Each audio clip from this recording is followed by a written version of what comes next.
presiding. And good morning, everyone. The court does call the case of Augusta Woods versus Shalisha Floyd. Good morning, Honor. Dana Hall, on behalf of Augusta Woods. Shalisha.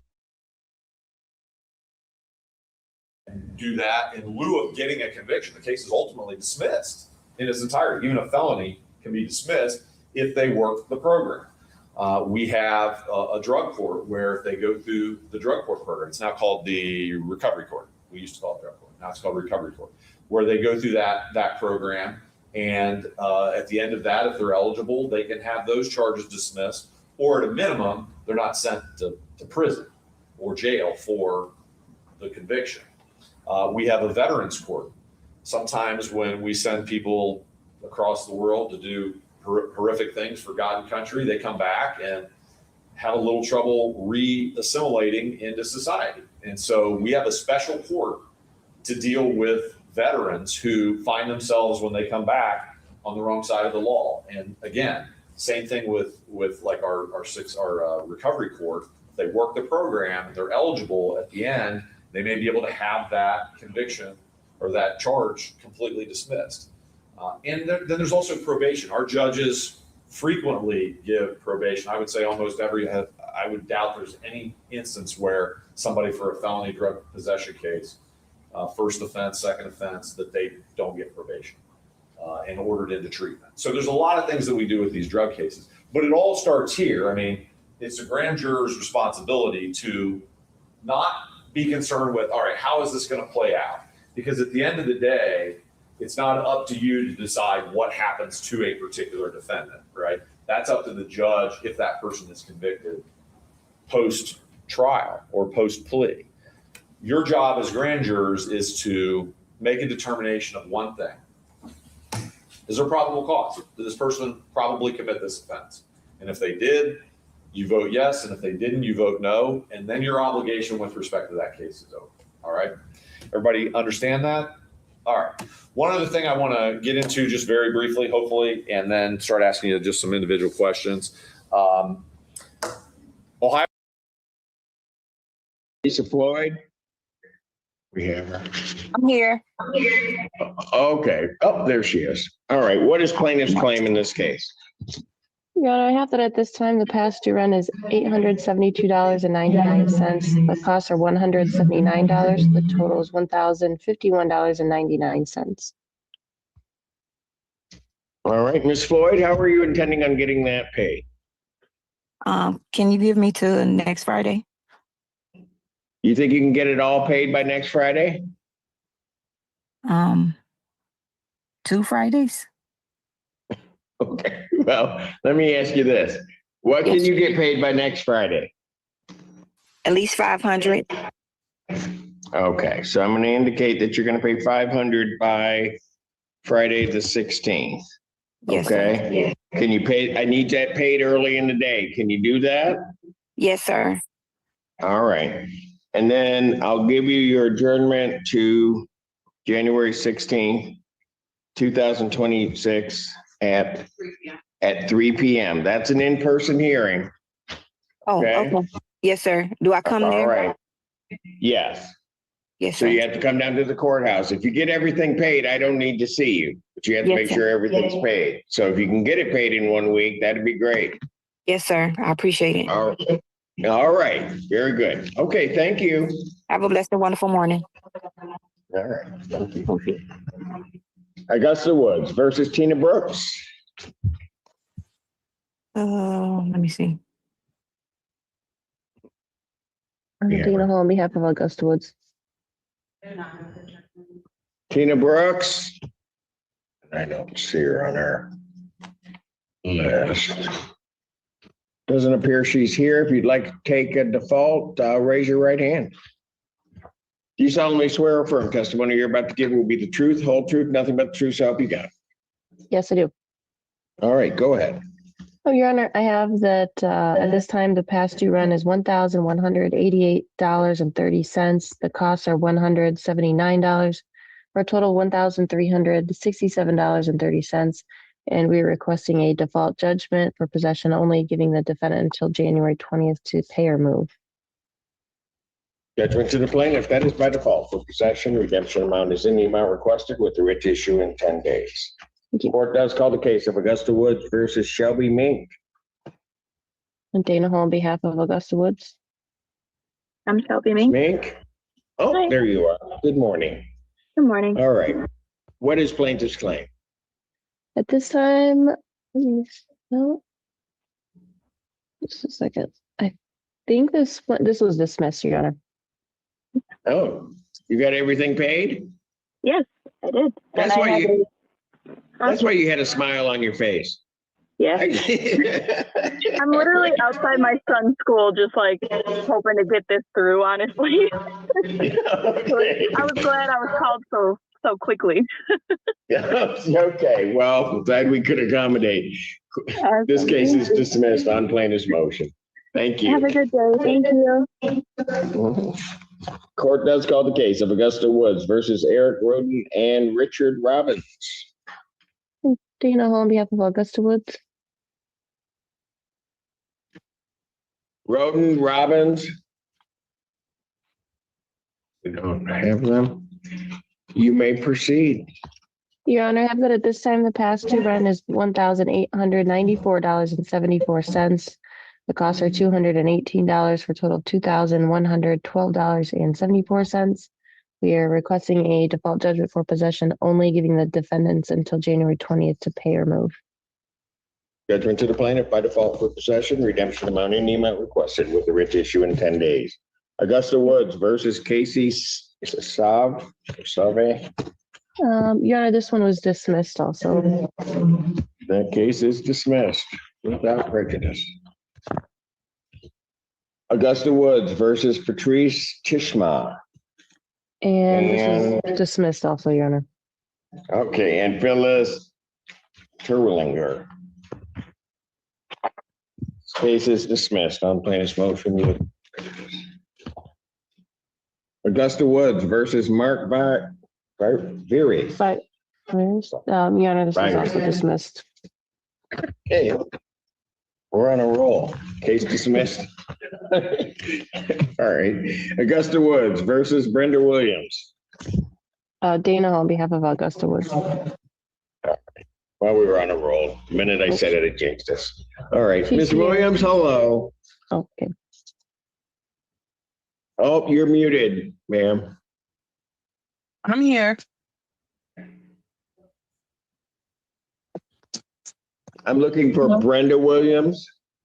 Oh, not me. Okay. Ms. Williams, Here I am. Morning, Your Honor. Good morning, Your Honor. good morning. All right, what is plaintiff's claim in this case? Your Honor, I have that at this time, the past due rent is $1,654.39. The court costs are $179 for a total of $1,833.39. All right. And Ms. Williams, how are you intending on getting that paid? I was asking for I will pay it next week, Your Honor. Next Friday? Next Friday? Okay, so you think you can get it all paid next Friday? Yes, sir. All right, let's much- do this then. I'm gonna indicate that you're gonna pay the balance by the 16th, okay? I'll adjourn Yes, this sir. case out. I'll adjourn it out to the 16th at 3 p.m.? Yes. At 3 p.m. Okay, that's an in-person hearing. So that means you'll have to come down to the courthouse. However, if you have everything paid before that hearing, do you think you can get it paid before noon that day? I wanted to ask a question if I could pay it at Augusta Woods' office. I'm sorry? I was asking if I could pay it at the Augusta Woods office. Yeah, you can pay it right to your landlord. Okay. Okay. It's just, can you get it paid early in the day on the 16th? Yes, sir. All right, get it paid on the 16th as early as you can. And then if you have everything paid, you don't need to come down to the courthouse at 3. Okay. Okay, thank you, Okay. Your Honor. All Thank right, you. thank you. Have a blessed Have a good weekend. day. Thank you. You too. Thanks. Manchester Manor versus Brittany Bailey.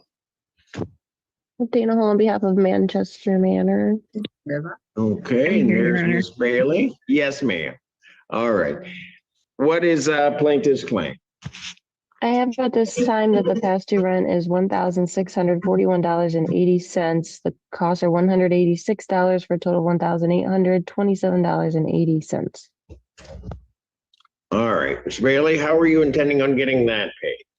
I am currently working with Hawk. At first, I didn't qualify because I couldn't find a job, but I recently got hired with Eisenhower Center. I just Got need it. a little time to get everything with them. Okay, so where are you with Hawk right now? At their intake, I'm waiting on my appointment time. I have to call them today because I tried with DHS, but they denied because I didn't have a job. Got it. I So, recently, okay, so you started the intake process kind of, you're just waiting on when they're going to set your appointment. yes. All right. So here's what I'll do, and you're entitled to an adjournment. I'm going to adjourn this to January 16, 2026 at 3 p.m. Okay, that's an in-person hearing, so you'll have to come down to the courthouse. But at least that at one in that point. Saline? No, Sorry. we're in Pittsfield. We're proudly Pittsfield Township. Oh, no, we are out by the sheriff's department, off of Okay. Washington. Okay. All right.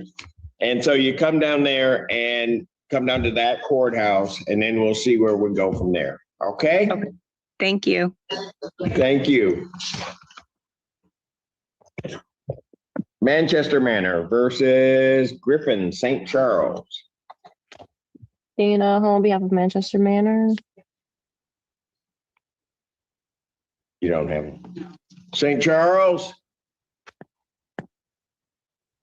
They're not here. You've been sworn. You may proceed.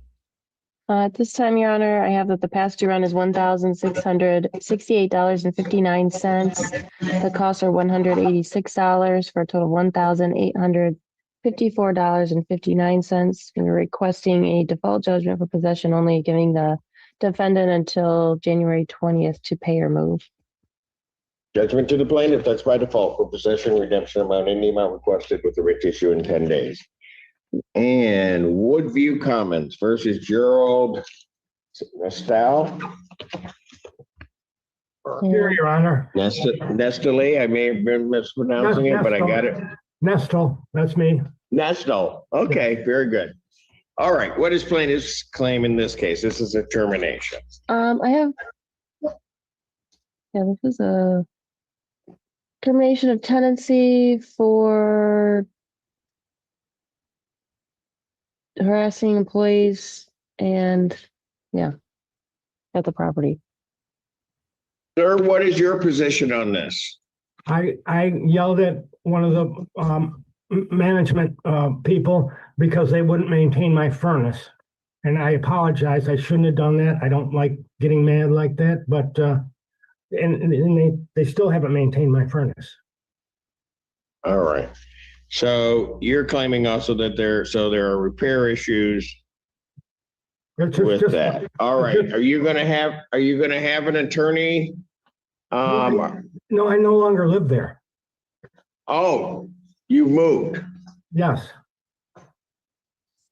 When did that happen? December 23rd. And I'm gonna take it, counsel, you're not aware of that. Correct, Your Honor. I will verify that. And All right, so here's what I'm gonna do, sir. I'm going to adjourn this out to the 16th, 2026 at 3 p.m. That's an in-person hearing. But sir, since they're only asking for possession of the premises. So since you don't live there, counsel's gonna verify that. And if all of it checks out, then they're gonna dismiss the case. Okay, and I'm gonna owe them some rent for December and prorated January and whatever it costs. Okay, but you can talk to I'm- them about that. I- That won't be an issue in this case. They Okay, were seeking just possession of the premises. okay, they can have that anytime. All right. All right, sir. Thank you. Thank you. Okay, I think that's my last one. Well, I have one of park at Sagebrush Circle. Oh, I versus think that one was. Waters, but that is a dismissal. I have the form on that one. All right. Thank you. Thank you.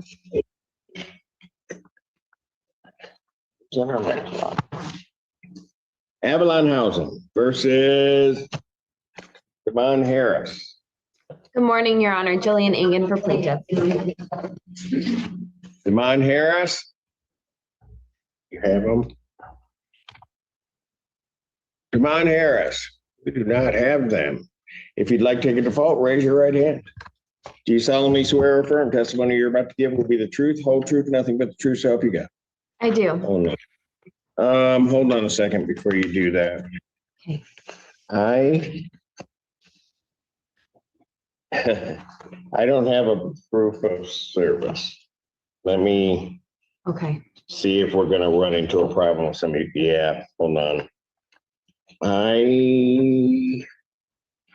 Really, people? Did we? Hold on a second. Okay, let me, on this case, on Avalon Housing versus Marshall Palmer, on Hamilton Crossing versus Tammy Evans, and Hamilton Crossing versus Dana Murray, I have no proofs of service. Okay. Let me, Those are the ones that I see just on a brief scan. So what I will do with those 4 cases, I will adjourn them out 1 week. Well, technically, then I won't have had the first hearing, so I'm gonna have to adjourn them to whatever the 8:30 or 8:30 or 10 o'clock time is for next week. you're still going one. 1 week.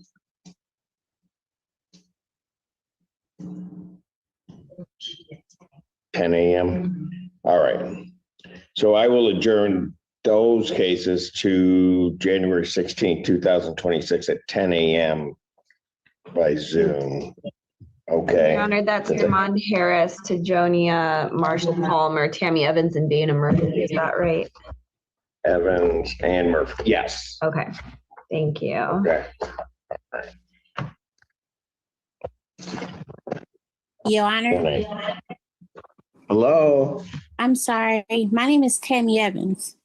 Oh, you're here. Yes, but I don't owe anything. Okay, hold on. Yeah, give me the file. Let's see if we can. I think one of these. All right, Ms. Evans, you're saying you paid everything? You Yes, think? Your Honor. Yes, Your Honor. All right, let's see if we can get it taken care of, but I don't. Ms. Engine? Your Honor, I have court costs of $174. That she owes? Yes. Got it. So she paid her rent, didn't pay the court cost. Okay, Ms. Evans, you think you can get those court costs in? Yes. I mean, I didn't know. I asked for the total amount, and that's what they gave me. They never gave me that amount. I got you. Okay, so do you think you can get that in before the 16th? Of course. Who do I pay Okay. that to? You pay that to the landlord? The 174? Yes, ma'am. Okay, no problem. Okay, so I'm still going to adjourn it out to that time, but if you got everything paid, it's going to be dismissed. Yes. So 174. Yes. Okay. Thank you, Your Honor, Your what Honor. All right. time is that on the 16th? Well, since she's here, I'm going to adjourn it to the 16th, 2026 at 2 PM, because I'll make it the second hearing, but Thank you. if she gets everything paid, she doesn't need to be here. Thank You you. got that, Miss Evans?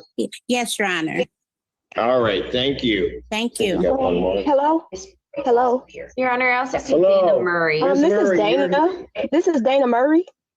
Yes, ma'am. Okay, we Yes, got I you. was, okay. Yes, I'm here too. I was just letting you guys know that I paid 600 and today I was gonna pay I guess the remaining balance of whatever was left from last month. Okay, hold on a second. You got a plan. Let me figure out what it is. So, ma'am, how much do they owe, Miss Engine? I have a balance including court costs of $1,500. And that's Okay. from last month. That probably includes January. Yes. Okay, can I just pay the 400 today and pay like the rest of what I have left for January on the 28th? Well, you could arrange that and try to arrange that in the interim. So let me go back. You said you paid 600, Yes, I paid 600. and is that taken into, do you have that on her? Yes, I have that on the 5th. Okay. $600. So there's 1,500 that's still owed. Yes, Your Honor. All right, and then Ms. Murray, you're gonna pay 400 by when? Today. Today. Okay, so you're gonna pay that today. Mhm. What is today, the 9th? Okay, so you're gonna get that paid, and then you're gonna need some time to pay the balance. Yes, this month's balance. Yeah, okay, I got you. So what I'm gonna do is I'm gonna adjourn this out to the 16th, next Friday at 2 p.m. Okay, that's an in-person hearing. You'll have to come down to the courthouse. But what I'm gonna suggest that you do in the interim is look on your paperwork, call Fink and Fink, speak with them and see if you can arrange a conditional dismissal or something along those lines to just resolve this thing. Okay. Okay, fair enough? Yes. All right, fantastic. You have a great weekend. You as well. Thank you. Hamilton Crossing versus Rashawn Page. Jillian Ingen for plaintiff. Here. Yes. Page? Yes, sir, I'm here. Oh, there you are. Okay, I do need a camera turned on if you can get that done. What, oh, there you, oh, there he is. Okay, got it. All right, what is plaintiff's claim? I have a balance including court costs of $2,520. Mr. Page, how are you intending on getting that paid? I have an appointment with Hawks on January 20th for some assistance with that. So you have an appointment on the 20th? Yes, sir. All right. Well, I'll leave it to you, Ms. Engine. He's entitled to a week, but that gets us to the 16th. He still won't have his appointment. Your Honor, why don't we do 2? All right. So, sir, I'm going to adjourn your case out since you have a Hawk appointment on you said the 20th, correct? 10:30. Okay. No, that's fine. So I'm going to adjourn this case out to January 23rd, 2026 at 3 p.m. That's an in-person hearing, but hopefully by that time we can hear something from Hawk. All right? Okay. Thank you. Your Honor, if I may. Yes. Mr. Page, just so you know, Hawk only approves up to $3,000. So if we end up going into February, you're going to need to have a plan for paying February rent to keep that balance under $3,000, okay? Okay, that's fine. I just started back work anyway, so I should be able to take care of that anyway. Okay, thank you. Sounds good. Got it. Okay. Thank you. You're welcome. Hamilton Crossing versus Dwight Wallace Taylor. Jillian Ingen for plaintiff.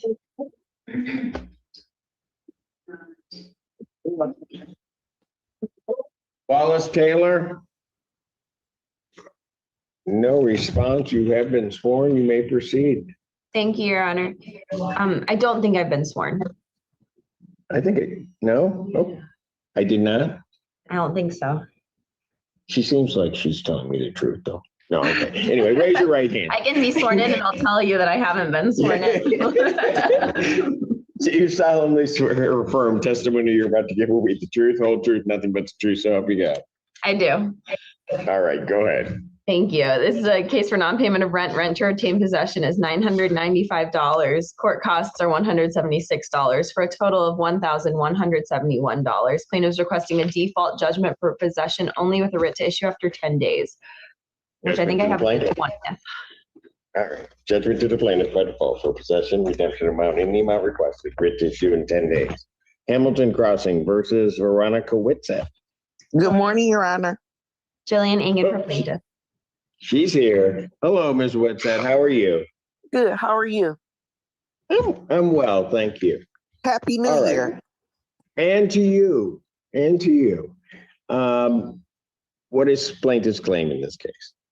I have a balance including court costs of $1,745. That's not true, Your Honor. So okay. I've been listening to the other testimonies, and I could be using the wrong terminology. I feel like they're extorting court costs because I called them on the 13th. No, I'm sorry. It was like the 14th or the 15th, whatever day of Monday was in December, and I told them that I had $950 and I would pay the other $950 on the 27th. They agreed to it, and so once she agreed to it, I didn't have any court papers or anything. So when I went around there and I made the payment, she told the clerk to call. I heard her as I was leaving out tell her to call the lawyer.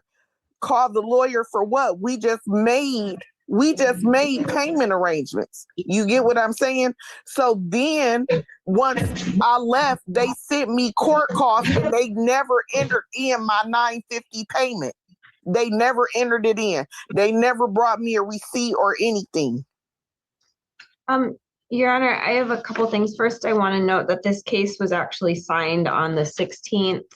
And I went the 15th. Ma'am, Miss Whitsett. I'm sorry. I listened to you, so now I'm going to listen to the other side. All right, go ahead, Ms. Whitsett. And I do see a payment of $950 from the 17th. I did want to ask about whether there was a second payment in December. Ms. Whitsett, were you able to make a second payment? I did not make the second payment because I got court papers attached to my door saying that I owed the full amount. So by this time, I'm angry and I want my day in court because why would they make payment arrangements with me and then come and put this embarrassing notice on my door when we Okay, Ms. Whitsett. I'm sorry. I'm gonna calm down. Here, let me try to calm you down. The reason that the plaintiff's going to do that is they have to protect their interests. Got you. Because if you don't follow through, they've got to have a way to try to collect the money. Okay? Yes, so sir. I get what you're saying, and maybe they should have explained it a little bit more clearly, but I don't think they're trying to extort you or to try to do anything, because if I felt that way, then I'd tell them. And it'd be an all-out Zoom brawl going on. I do not. Gotcha. I do want to let Ms. Whitsett know that they actually end up paying more than what they're able to collect from you. So whatever they put on their ledger is determined by statute, but it's not necessarily what they end up paying to get the case filed. They pay more. Gotcha. Right. So my next question is that the right amount? Because I paid $950. Yes, and I do see that on the ledger. And so that brought your balance down to $939, not including court costs. And then I see January rent added of $580, and then a late fee for January and court costs. So how much is it now, sweetie? $1,745. Okay. All righty. Well, You got angry, Miss Whitsett, you got angry. You just wanted to talk to me, didn't you? I did. As usual. All right. All right, Miss Whitsett. Yes. How are you gonna try to get this paid? I'm going to, I get paid on the let me see. I get paid on the, what is tomorrow? The 10th. 10th. I get paid on the 10th, but somehow they cut overtime for January. So I have to see what this check is looking like or whatever. Okay, so let me ask you this, Ms. Whitsett. How much do you think you can pay? Could you give me a number that you think you can pay for sure? I think I could pay $750. Okay, that's good. We can start there. Yes. All right, so I want $750, and that's out of this check. So I'm just going to say you need to pay that by the 13th. Okay. Okay. Yes, I'll sir. adjourn your case out to January 16th, next Friday, 2026 at 2 p.m. That's an in-person hearing. Gotcha. But here's what you can do. You can also call the attorney's office, see if they can arrange a conditional order dismissal with you as to how you're going to get this resolved. Okay. Fair enough? That is fair enough. Thank you so much. Anything else you want to yell about? No. No, I was just frustrated. I was like, I gave them $950. Why didn't they put it on there? But I was just a little frustrated. But thank you so much. I understand. And I apologize to the beautiful attorney. I'm so sorry for yelling. I was just a little frustrated. We're good. She's so sweet. Thank you so much, and Happy New Year to you as well. How come you didn't say that about me? You know how it is between me and you. All right, that's fine. No, I'm not insulted. That's okay, Miss Whitson. That's a good one, Judge Simpson. Okay, you take care. Bye-bye. Bye-bye. Northfield Crossing, or Hamilton Crossing, excuse me, versus Jordan Valenti. Jillian Engen for plaintiff. Jordan here. Okay, there she is. All right. All right, how much is owing on this? I have a balance including court costs of $3,365. Okay. Ms. Valenti, how are you intending on getting that paid? I was out on medical leave due to emergency surgery. I just returned back to work. I will have over 1,000. I don't know the exact amount, but I'm giving all of my checks to Hamilton Crossing once I start getting them on the 23rd. And I get paid every 2 weeks. I also reached out to Hawk. I have my appointment on the 19th. On what date? January 19th. Okay. So you got a Hawk appointment. You also think you can pay, what'd you say, about 1,000 or so on the 23rd? Yes, sir. Okay. And I'll be able to pay to push this 2 weeks. Okay. Okay. So here's what I'm going to do, Ms. Valenti. Since you've got a plan in place, we need to hear from Hawk. So I'm going to adjourn your case out to the 23rd. 2 weeks out. I also work for Ann Arbor Public Schools, so I go into work at 5 in the morning. Is there any way I could do Zoom? You'll have to fill out the paperwork to see if we'll permit it, but okay, I can't guarantee it. I'm just going to indicate that here, let me set the date, the 23rd at what time? 23rd, 2026 at 3 p.m. Okay, that's an in-person hearing. But if you file the paperwork, we'll consider whether we'll let you appear via Zoom. But it's set for an in-person hearing. Okay, can you repeat the date? I'm sorry. The 23rd at 3 p.m. Okay, I get off at 2:20. I should be there by 3. Okay, fantastic. All right, thank you. Thank you. Hamilton Crossing versus Tiffany Roots. Jillian Engen for plaintiff. Tiffany Roots. No response. You may proceed. Thank you, Your Honor. This is a case for non-payment of rent. Rent to retain possession is $4,481. Court costs are $176 for a total of $4,657. Plaintiff is requesting a default judgment for possession only with a writ to issue after 10 days. Judgment to the plaintiff by default for possession, redemption amount, any amount requested, writ issue in 10 days. Hamilton Crossing versus Jeffrey Williams. Jillian Ingen for plaintiff. Who? His wife? I'm here. Okay. It didn't light up for me. She's in a car. Okay. Oh, there she is. All right. Okay. And your name? I'm Shirley Williams. Okay. You're Jeffrey Williams' wife. Your Honor, Okay, thank you. we should have filed it against both, but we, I think that there might just be one name on the lease, and so. Got it. Okay. All right. So what's the claim? We have, I have a total balance, including court costs of $3,098. All right. And Ms. Williams? Yeah, I just took a payment yesterday for $900, and I just literally walked out the building with a payment of $1,000. Substance use disorder treatment for what I believe to be an apparent alcohol issue as well. And the restitution, you need to get on top of this right away, okay? Because that's probably, in addition to the treatment, that's the most important part of this. You understand that? Yes, sir. And we need to make the victim whole. So you have 263 days prison time credit, 24 days of jail time credit.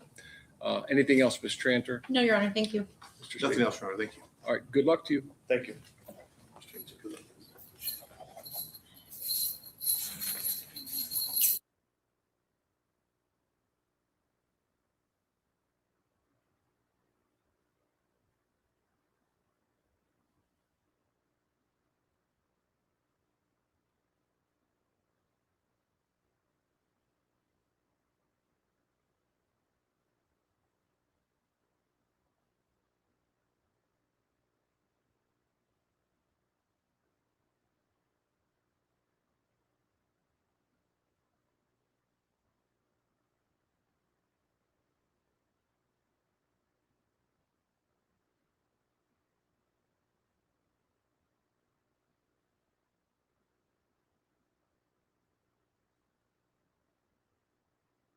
Okay. So you. I just paid $900. 1,900. Okay, so that I don't have on here yet, so it would reduce the balance. Yeah. Okay. Yeah, the So you balance I don't have it is the balance is $1,198. Okay. Okay. 1,198, you think? Okay. So here's what I'll do. Paper. No, it's okay. It's okay. I believe you. Yeah, okay. So here's what I'll do. How do you think you're gonna get that balance paid? I can have it by probably next week. Okay. You think you might have that by the 16th? Yes. Okay.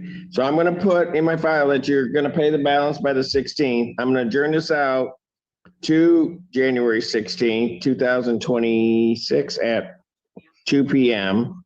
Okay, that's an in-person hearing, but if you have everything paid, they're going to dismiss the case, so you don't need to appear, but you have to make sure everything's paid. Okay? Okay. Ms. Williams? All right. I'm sorry, Your Honor. Yeah. Ms. Williams, if you do pay it that day, would you either call our office and speak to one of our clerks, or show up and make sure that it's been dismissed, or just show up to court?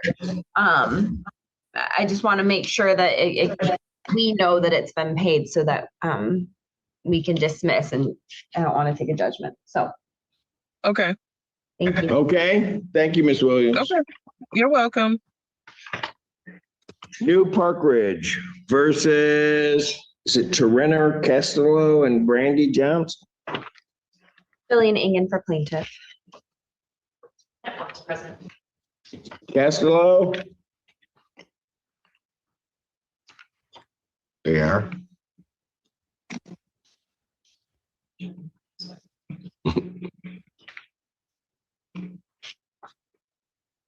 I do. It's like the Oh, there he is. All right. Castelo?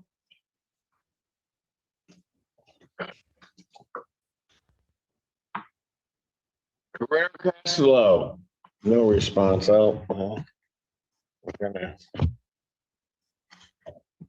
try to prompt him. I'm gonna pass it first.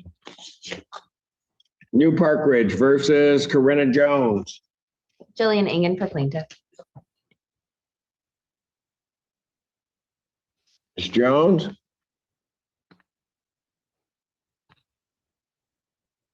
Corinna Jones? Oh, I think there she is. Okay. I can't hear. Can you hear me now? I don't know what is going on, but I can't hear. Hello? Hello? Yes. Can now now you can hear? Okay. Yep. Okay. What's his plaintiff's claim in this case? I have a balance including court costs of $1,666. All right, Ms. Jones, how are you going to get that paid? Right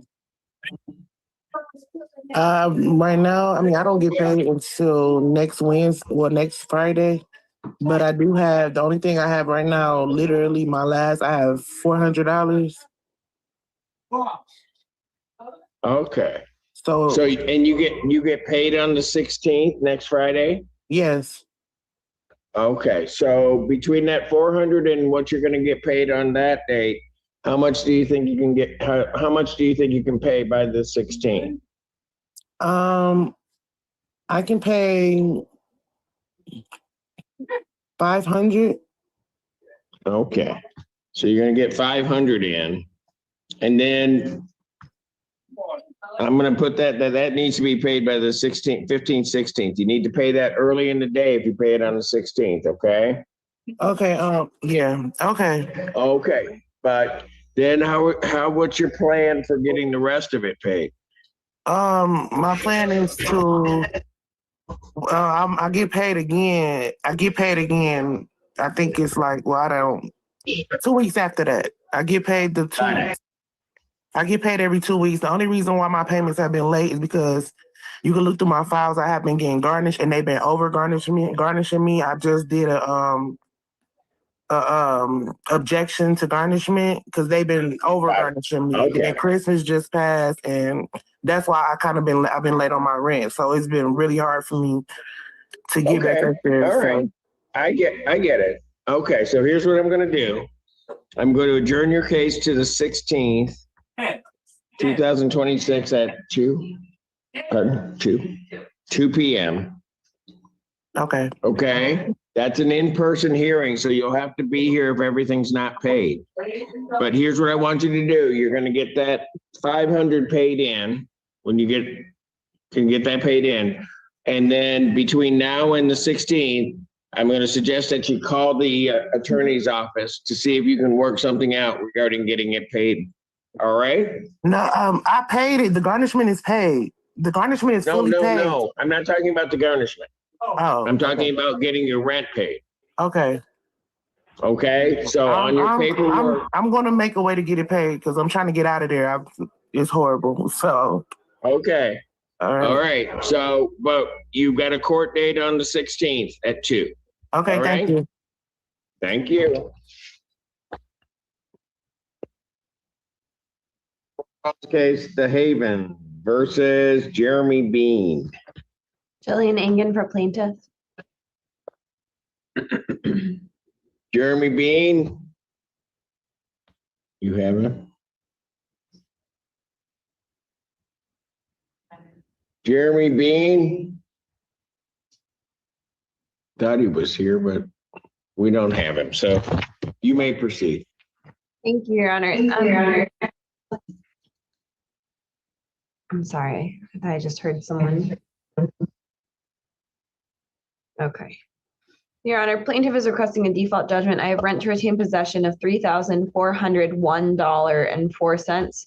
Court costs are $175 for a total of $3,576.04. Plaintiff is requesting a default judgment for possession only with a writ to issue after 10 days. Judgment to the plaintiff by default for possession. Redemption amount is in the amount requested. Writ to issue in 10 days. The Haven versus Courtney Long. I'm here. For plaintiff. Okay, Ms. Long is here. We got you. Okay. What is plaintiff's claim? I have a total balance including court costs of $1,502.13. All right. And Ms. Long, how are you intending on getting that paid? So actually, I had been in contact with the Haven in management because I had a couple concerns with my lease renewal. So we were in negotiation with that and I never heard back. So I reached back out again and then I got really, really sick. But now we came to an agreement and a lease has been executed. So I actually don't have a balance. Everything got paid, you're thinking? Well, no, they said as long as so it got escalated because I was sick. I had reached back out to them because I didn't hear back. And I was sick. And then they told me that once the lease was executed, that everything would be taken care of because I was making payments. So the managers had told me that the lease that they could do for my lease negotiation was the rate that I was paying currently in my previous lease. So I had been making payments for the past since November of that amount. So it wasn't like I wasn't paying. It's just they didn't have a lease for executed. Your Honor, if I can comment, it looks like the rental amount did go up in December. I'm guessing if Ms. Long went to a month to month. My client left a note saying that they're working on getting I'm assuming that Ms. Long, you did sign the lease renewal. Was that yesterday? Yeah, so I was waiting on them for it to be executed. So they said that was just delayed because they had to get approval and stuff like that. But as soon as I got it in my email, I was at work all day refreshing. And like I said, I was sick like all of December, super, super sick. So as soon as I got that yesterday, I signed it. And I was told this morning, I got an email that said I have a zero balance because I had been making the of that amount, which actually now my current lease is actually a little bit less than what I was paying. Your Honor, I'm just going to confirm with my client. If there's a zero balance, then we will dismiss, of course. Okay. So here's what I'm going to do, Ms. Long. I'm going to adjourn this out to the 16th, 2026 at 2 p.m. That's an in-person hearing. But what's really going to happen is, hold on. What's really going to happen is that's at 2 p.m. But they're going to check if they can confirm everything that you're saying, the case is going to be dismissed. Okay, so then you don't need to come down to the courthouse. Okay, so then what does that mean? It just says dismissed. I've never had this. I've been a really good tenant. I've lived here. That means there's okay, and you're still a good tenant. Don't worry about it. It just means that there isn't a case anymore. They're not claiming anything. So they just have to verify that the balance is zero because that's not the information they have today. Okay. All right. Okay. Yeah. So I'm all right. You're all done. Thank you. And then I've got Hamilton Grossing versus Tackett, the Haven versus Raymond Stewart III. Those matters are dismissed on plaintiff's motion without prejudice. I'll do a recall on Castello, New Park Ridge Apartments versus Castello. Did he ever respond to anything? So he did respond. He was driving at the time you called the case. He has since dropped out and returned, but he's Castello. He's not responding now. Now we're not getting a response. Okay. What would you like to do? You can take a default or I will adjourn it out, whichever your pleasure is, Ms. Enter. Your Honor, I would like to take a default, but I see that he said that his balance is paid in full. So I would just, I'll put on there that if it's paid in full on or before the 20th, then we'll set the judgment aside. Okay, very good. All right. So, What is the claim?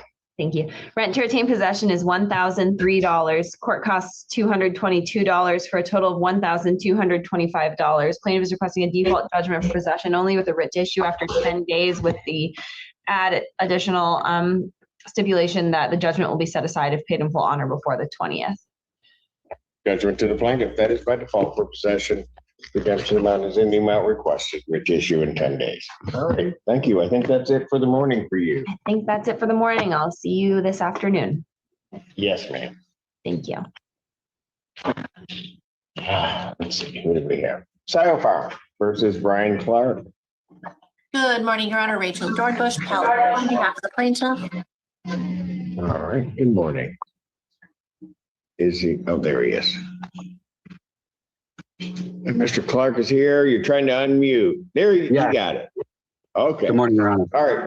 Good morning. What is plaintiff's claim in this case? With costs, Your Honor, $4,230.28. All right. Mr. Clark, how are you intending on getting that paid? Yes, so I was unfortunately the victim of a car accident on December 5th. And I effectively lost my job because I was driving for Uber and Lyft at the time.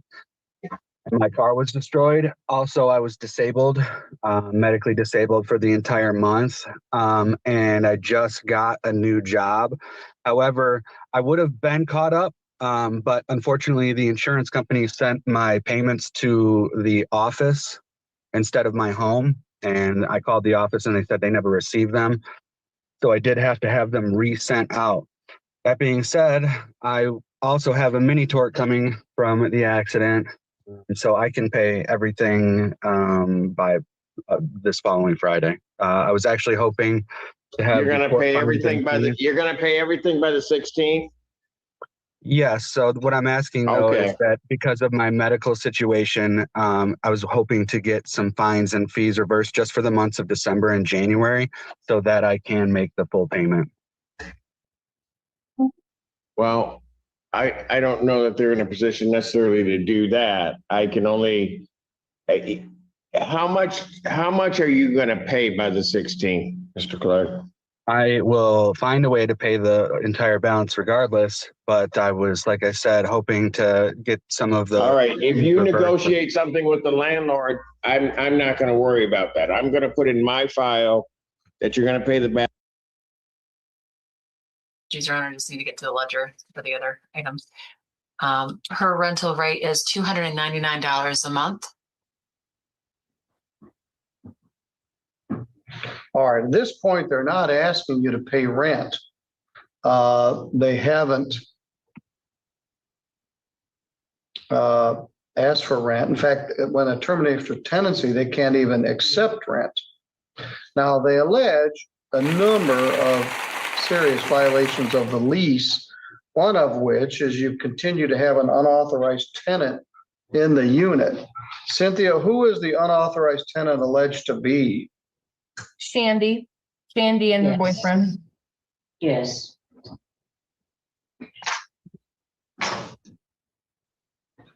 She's not on the lease?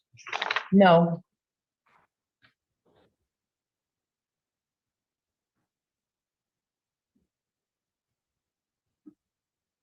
Do you know the boyfriend's name? I don't. Your Honor, his name is Patrick. Patrick? Patrick. What's his last name? Wiltsey, Wiltire, something like that. All right.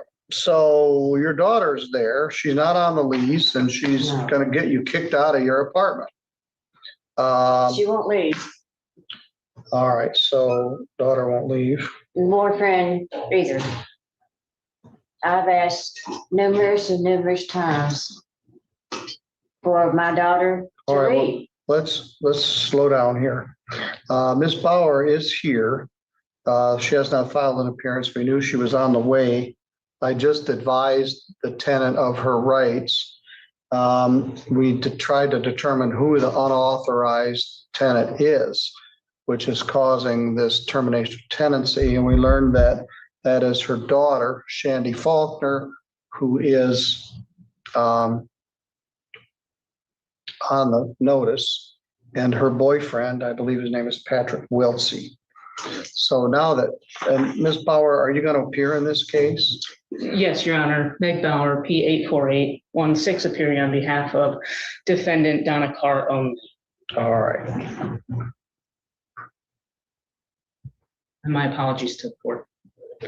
You don't need to apologize. We knew you were on the way, and you've got another case coming up in about an hour, and you asked Ms. Carr to be here, I think, so you could meet with her personally. Ms. Sprague, my inclination at this point is to grant a default judgment against Shandy Faulkner, who was personally served and is not here, and reset the hearing on this defendant, Ms. Gann, for January 23rd. Does that make sense to you? It does, Your Honor. My concern, we will of course take the default as to Ms. Faulkner.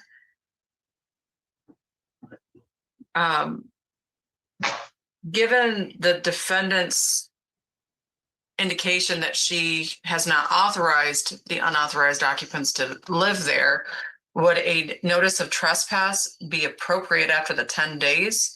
For Ms. Faulkner, or because my concern with the default on one party, not multiples, is that it's not enforceable effectively.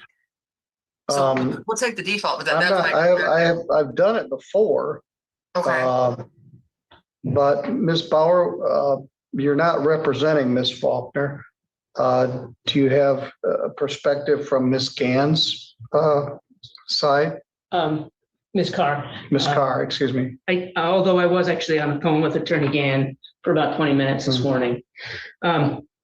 We would actually, had the plaintiff not asked for it or it been brought up, we were going to ask the court for entry of the default against the other defendant, as there was personal service on her. As you have indicated, I have worked on cases in this county where we have done a bifurcated eviction with one tenant remaining and one tenant being evicted. So I do believe that after the 10th day, a no trespass request or direction from the plaintiff would be sufficient to then grant the police authority to apprehend or otherwise take legal action against Ms. Faulkner were she to be on the premises after the 10th day. I don't know anything much about Mr. Travis, but it would seem he hasn't established residency here. He's not named. Yeah, it's not and other parties. If I do all other parties, it's going to evict. She kept bringing him over, and I told her. Well, he can do it. Here. All right. Well, he's apparently the source of many of these problems. Yes, he is. All right. I had a case once where a young man, he had some difficulties. He got a girlfriend. She wasn't really his girlfriend, but she wanted access to his house. And she moved all of her friends into his house. And they basically took it over and started it as a drug house. The poor guy was just overwhelmed. But at this point, Ms. Sprague, I'm going to do a default as to Shandy Faulkner, subject to eviction 10 days from today. Your Honor. Yes. Would it be possible to also do the default? I understand your perspective that and other occupants has a possibility of including Ms. Carr, but could we do it as a Shandy Faulkner and all other occupants not including Ms. Carr in order to ensure that it includes the I'm sorry, I don't have his name. Yes. His name, the boyfriend. And all other occupants not including Ms. Carr. So 10 days from today would be January 19th. I will be back on January 23rd. I'll be back on the 21st, excuse me. Meg, before you got here, I checked with Ms. Sprague to see if Friday, January 23rd at 10:45 would work for her calendar. I believe I already have a couple of cases in front of you that I day. think you do. So let's just continue as to car only.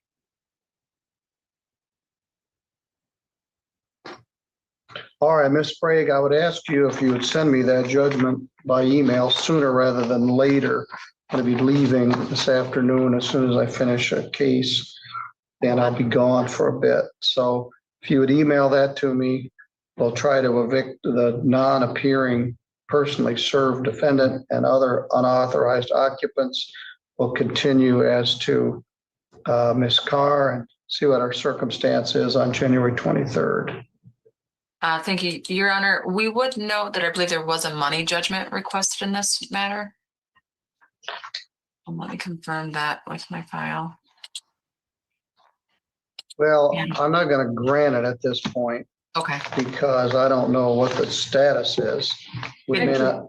Yes. Okay. I'm sorry, Judge. I didn't mean to interrupt you. I believe Ms. Carr has attempted to pay her rent, but because this is a termination of tenancy, the plaintiff has refused to accept it.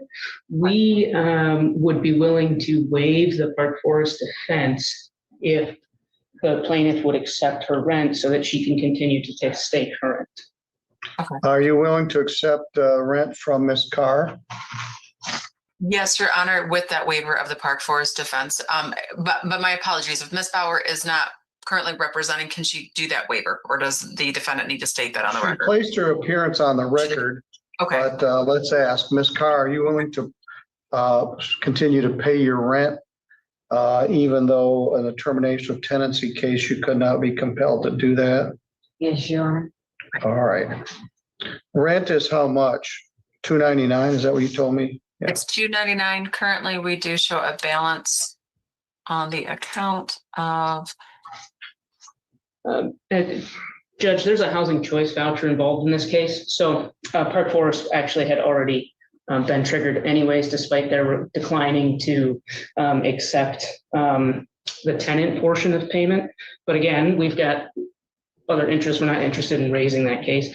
But my understanding is that the rent is not, we might have some questions about their current rental rate and whether that increased or not for the tenant portion. So is rent increased for 2026? We show that currently her rent is at 241. It was 241. 290. It's at 299 currently, and it was previously at.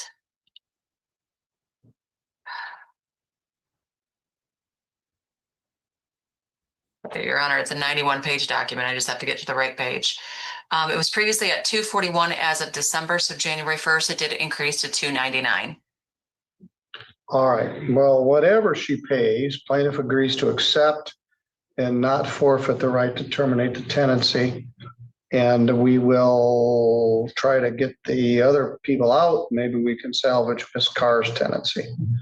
All right, we'll continue this till Friday, January 23rd at 10:45. As far as Ms. Falter is concerned and her co-tenant, Mr. Wilsey, if they're not out by the 19th, they're subject to being evicted. The order may not get signed till I return on the 22nd. But the sheriff can come put them out with that writ of eviction.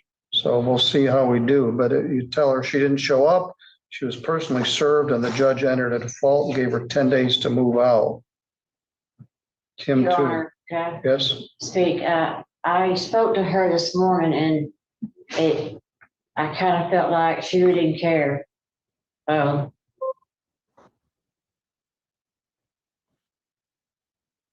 Well, if she doesn't care, then she should move. But right now her rent is zero. So that's probably a fact. So is his.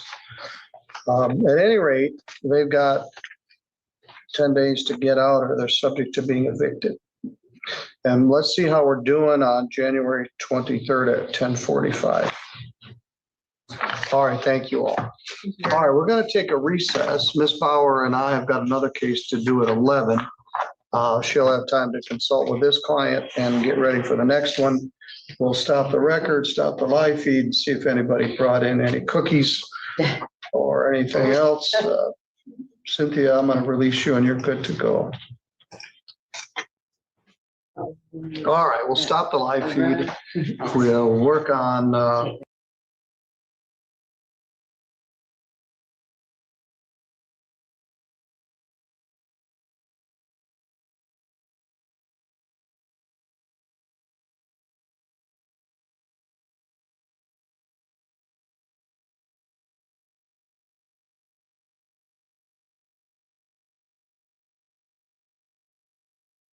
first to handle, this is Christopher Harris. Yes, Your Honor. And I filed a motion requesting a bond. He's on a deferred educated probation.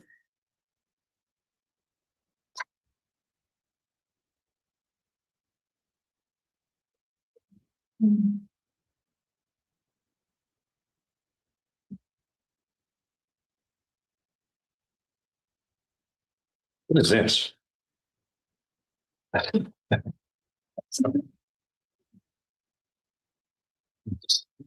That's a new case.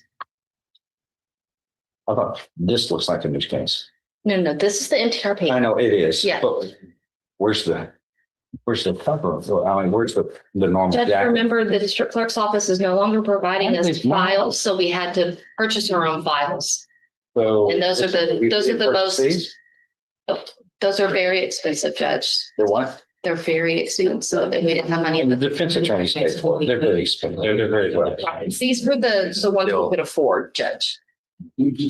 Spending on this. Well, we're gonna write on this. Then what we'll do is we'll write on it and have it on everything. Okay. I'm gonna do that. But that's the first time I've seen that one. Yeah. That's the first time. Applying for just outside of the budget. Okay.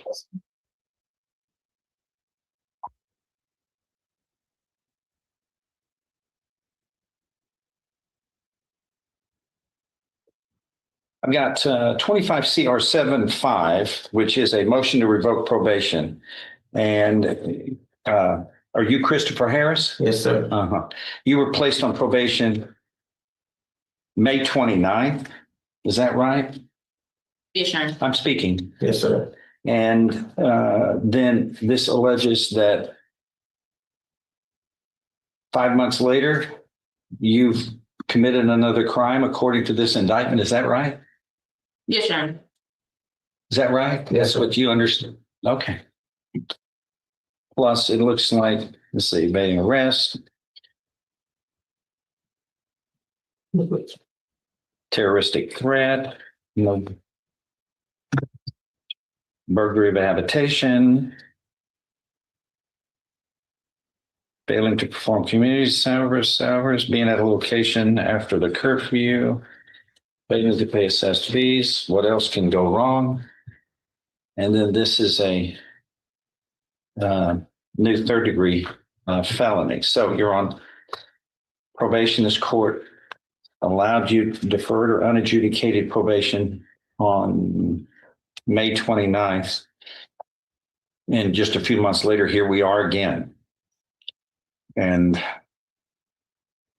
what are you asking? Your Honor, I'm asking that a bond be set on it's our understanding the terroristic threat and the burglary, our understanding is that we don't anticipate those cases to be filed because he was residing at the home.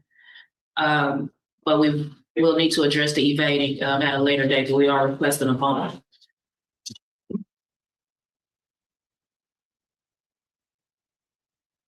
Mm-hmm.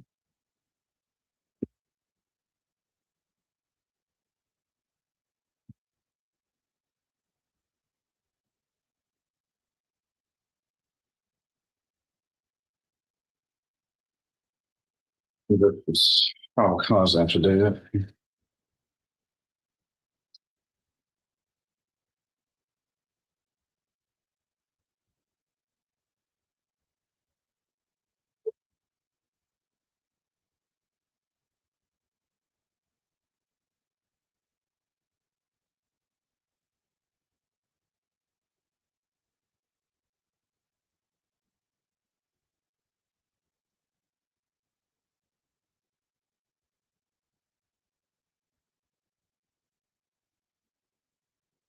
Problem? Which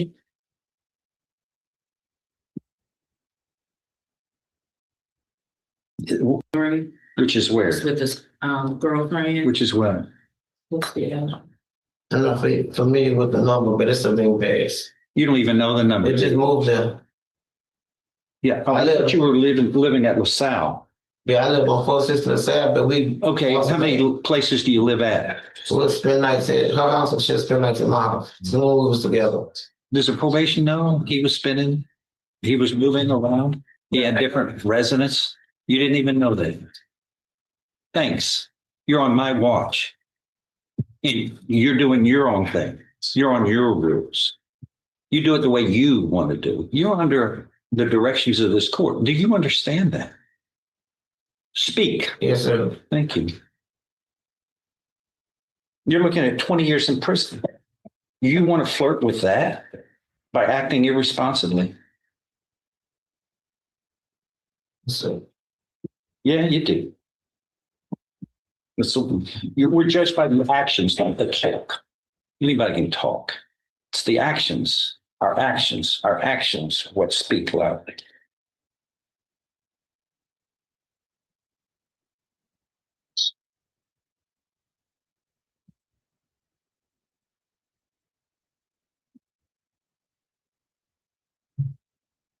Yeah. Oh, there are six violations here alleged.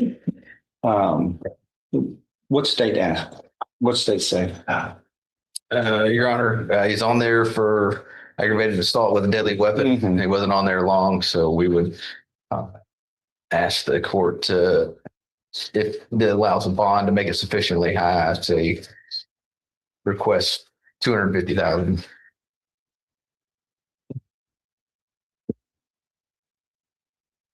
And Your Honor, obviously that we would ask that it be lower than that. Mr. Harris is employed with the McDermott plan and Sabine Pass. And if there would be any conditions as far as any monitoring that the court would need, and we would ask that that be set. But all right, here's what we're going to do. It's going to be $100,000. He's going to be, he can't have any contact with the complainant. He's going to have a GPS device, so I know where he is at all time. He can't leave his house, which is not going to be at this location. You're not going to stay at this location on Alabama. You understand? Sabine Pass. Is it Sabine Pass? Yes. Finding locations of call to Alabama is where they located his location, where he was.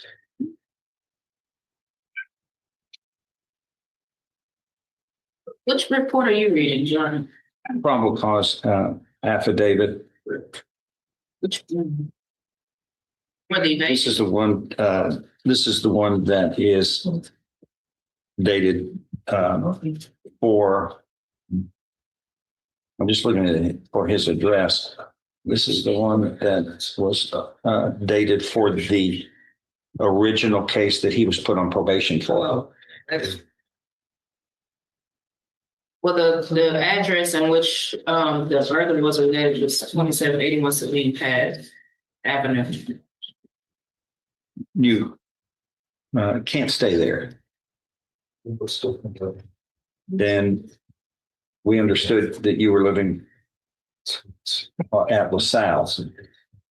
Because that's where you're. Yeah, that's my In fact, this is what's ironic is the bondsman that posted your bond on 11/17, November 7th, the day after this, states your principal address is 460 LaSalle. Yes, sir. Yes, sir. Okay, that's where it better be. Because this was something sent to this court for us to rely on that's under oath. Yeah. So it's $100,000. You must stay at home. You can only go to and from work in the most direct route possible, to and from medical for the in the most direct route possible, and two, from food, acquiring food. You have no contact with the person involved in this allegation of November 16th. And we will have a hearing as soon as possible on this. When can y'all be ready? Within probably 2 weeks, Your Honor. I'll give you 3 weeks. Yes, sir. We're gonna have a hearing on this in 3 weeks. Okay. And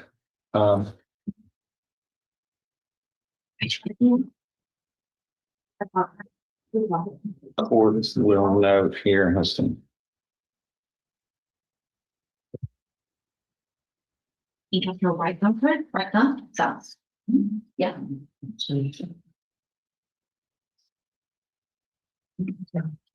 You can, it needs to be a little darker, I'm seeing it. Okay.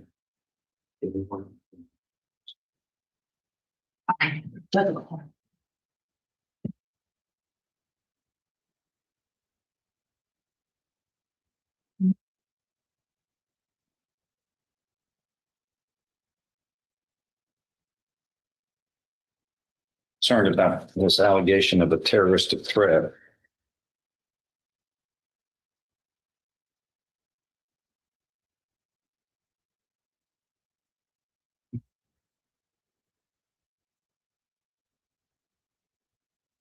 That was alleged in the motion to revoke probation. We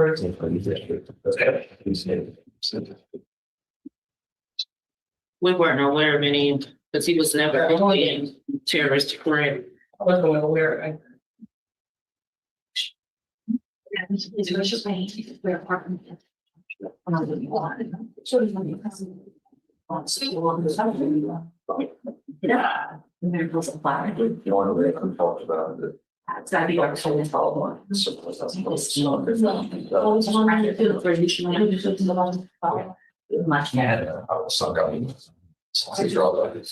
So they alleged it, right? They what's the weather here? On the same event, that's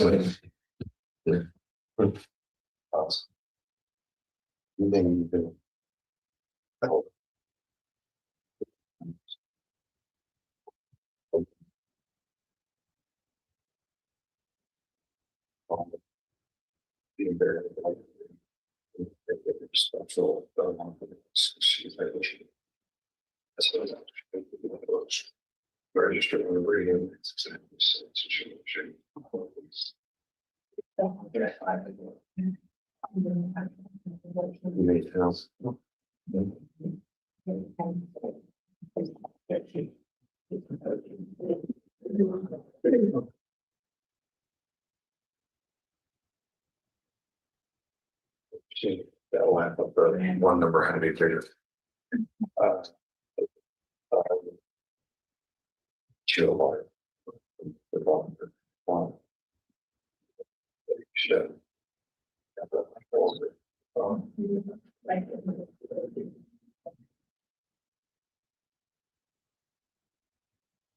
Where's our terroristic threat? We're not aware. We don't have any, We don't file the motion. it's, It says it in there. shouldn't be in there. Motion to I'll, file. yeah, we don't have that on there. I'll abandon that. That's, what we have is the evading with a vehicle.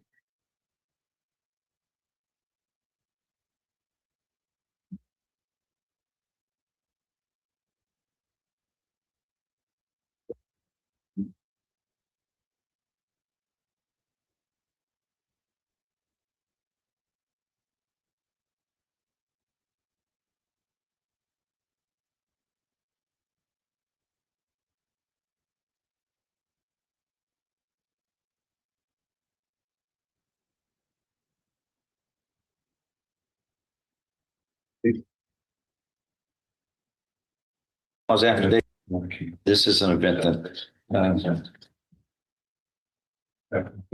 happened last December, a year ago. And that's what somebody must have placed in the motion. Because it is terrorism. It is stating that he had a gun, had 2 bodies already. And he had pointed a gun at the victim's head. And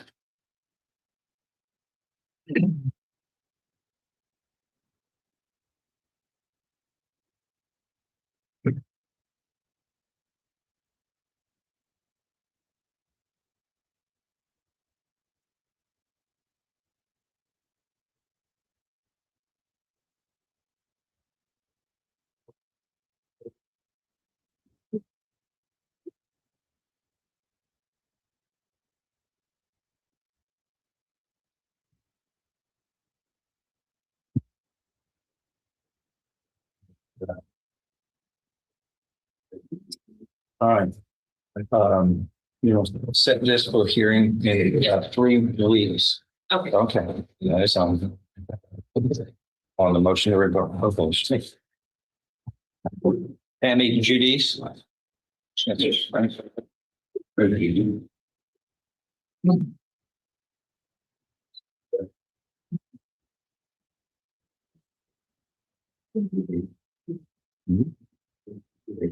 we doing?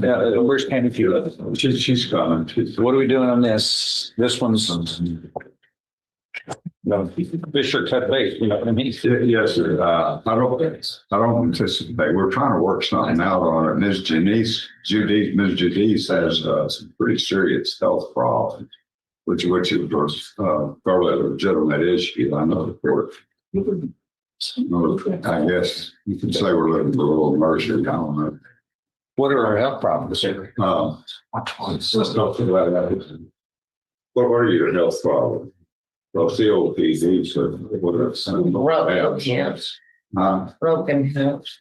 She broke her hip while else. Oh, you must have blood pressure. But I was gonna get a letter. She's going to the doctor the 19th. Yeah. And on get information, a letter, I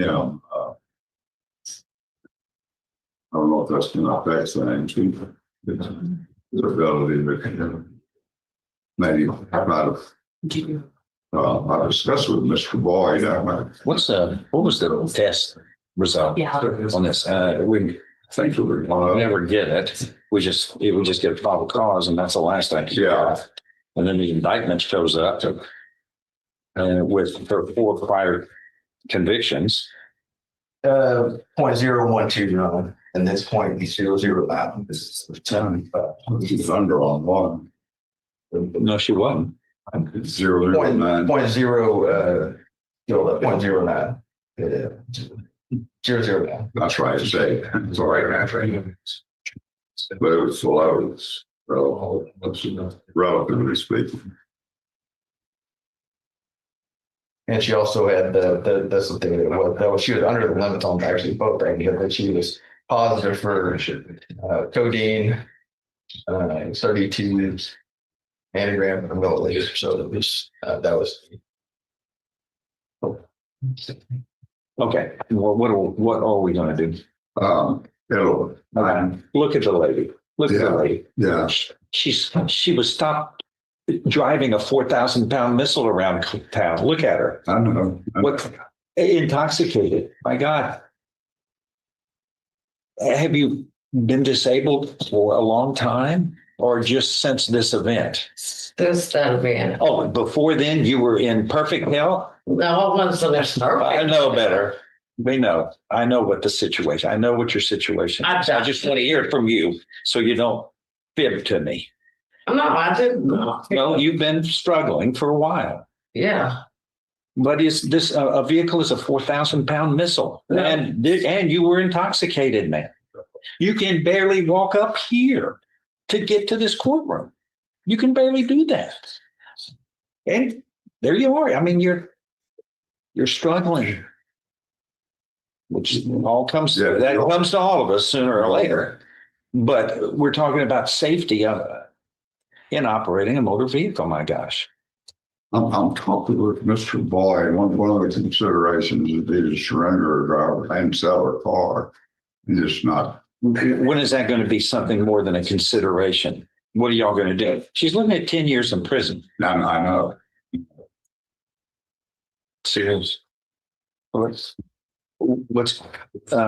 this is, this event is well over 2 years old. We got to move forward. Yeah. One way or the other. So Well, for some reason, because of the blood test or something, that took well over a year. Well, I think they did the breath test immediately, but they were waiting on the lab verification from the other. that must have gone through Greenland or something. So what are we going to do? Brian, that's what it is. You want to play the Jeopardy theme? No, probably, maybe. Don't sing. Don't sing. Not those. Go ahead. You're not driving right now, are you? No, sir. Well, we're at this time. Possibly entering the plea bargain with a cap, and then when will we do that? When do you want to? If I could have, you got 3 weeks. 3 weeks good? That's pretty short. If I could have. Oh, she's. Yeah. This happened over 2 years ago. And she was in, yeah. She was arrested on October 19th of 23. That test didn't come back till late. That doesn't matter. Yeah. When the event happens. And just we really need to move one way or the other to the safety of herself and others. But this is.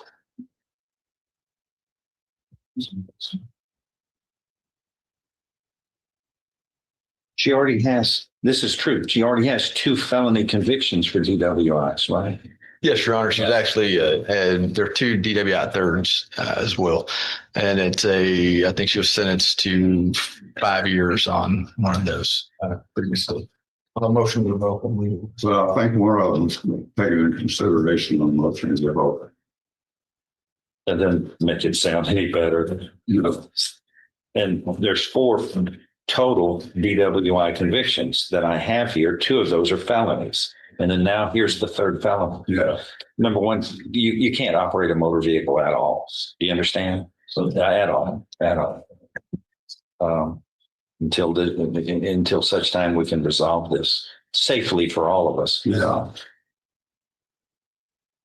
Pick up the phone.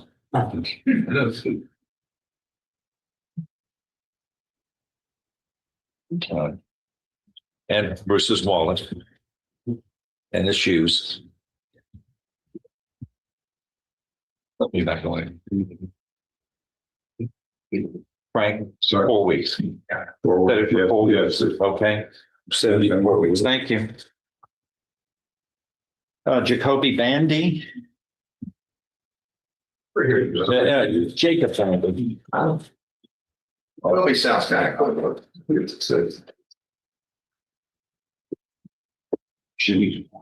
If we could come back on 6 weeks, Judge, this is what I'm going to talk to Keith about. I'm still mad. I'm going to go see Keith about this, Judge. I think we might be able to get him to control the program. I never get these.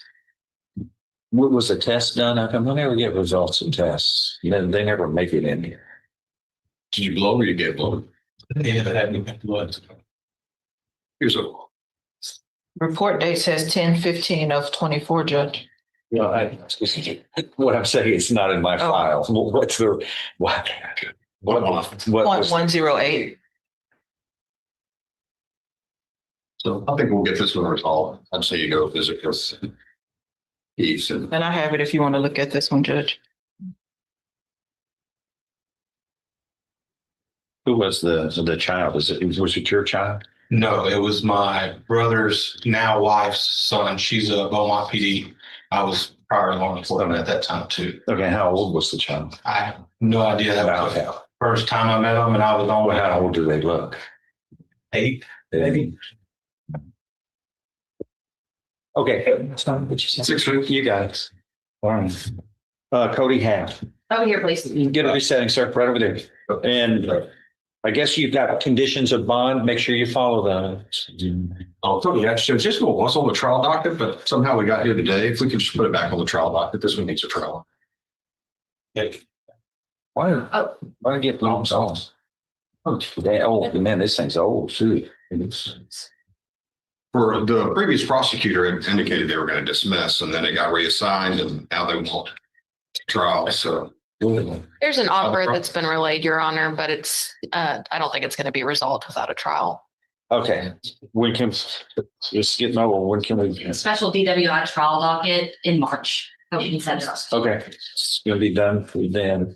So what prosthesis do you have now because of bond conditions? He's got an interlock. I'm asking. What from you, if you can remember? Sorry? What do you have? I have To start your car, what does it take? I got to blow in and start it. Then 10 minutes I got to blow in the meeting out. Then 30 minutes I got to blow in off. He's been doing great. That's got to be an annoyance on a trip to California or something. Try to stay in Texas. Okay. Don't be all. All right.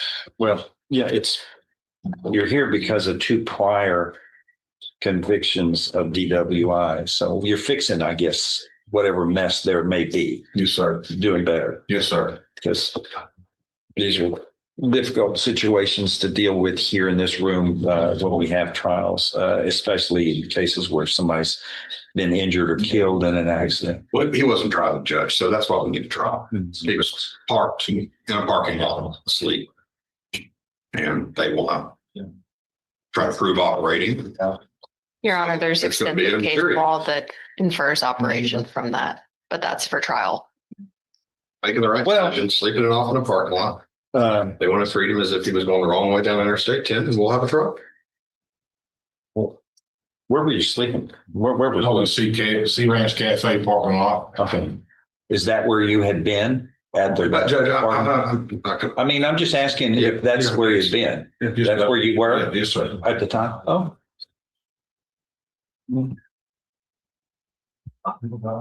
You jumped at that one for fast. I mean, yeah, Look at you go. Man, look at you go. Lawyers could talk. All right, get a reset. Sir. Wayland. Yes. This is also a Sorry there. voting while intoxicated case. Parks and Wildlife was very busy.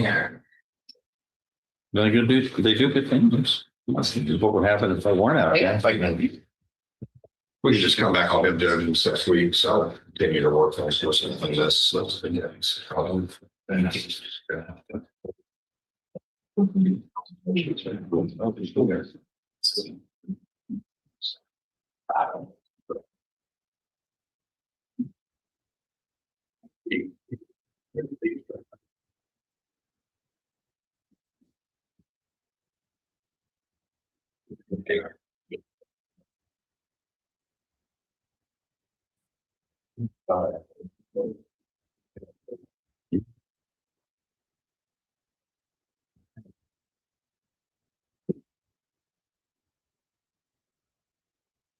Okay, how much time do you want? 6 weeks. 4. I'll give you 4. Really? Well, that's, you've been in this for a year. January 29th of last year. We're gonna move forward one way or the other. Understood. Okay, we had 4 weeks, 4 weeks, okay? This go right there and get it. On Mr. Levens, I don't see any criminal history. Neither one of my voting law cases have any history. Well, this is fixable. You know, they do these voter safety checks, which are real constitutional. Have you been on changing that law? Have you done? I'm working on, but you know, that game with the lobby is pretty simple. Marion. Oh, we have one more. Van Meter. Yes. She goes about that, Judge. Oh boy, this one's really awesome. This one's for 2 years. Yeah, this one's a little. No, it's She's got my got bond attention. conditions and Got doing my great, attention. and she When are we gonna do something? One way or the other? They made me an offer today. I'll convey it, Judge, if we can. 4 weeks. Yeah, with the rest of mine.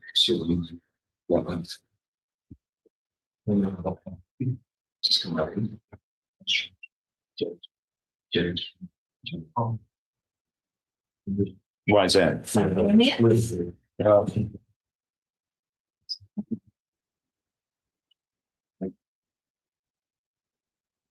I have Inland Falk here. Sure. Inland Falk. Oh, yeah, here. Oh, you don't do that.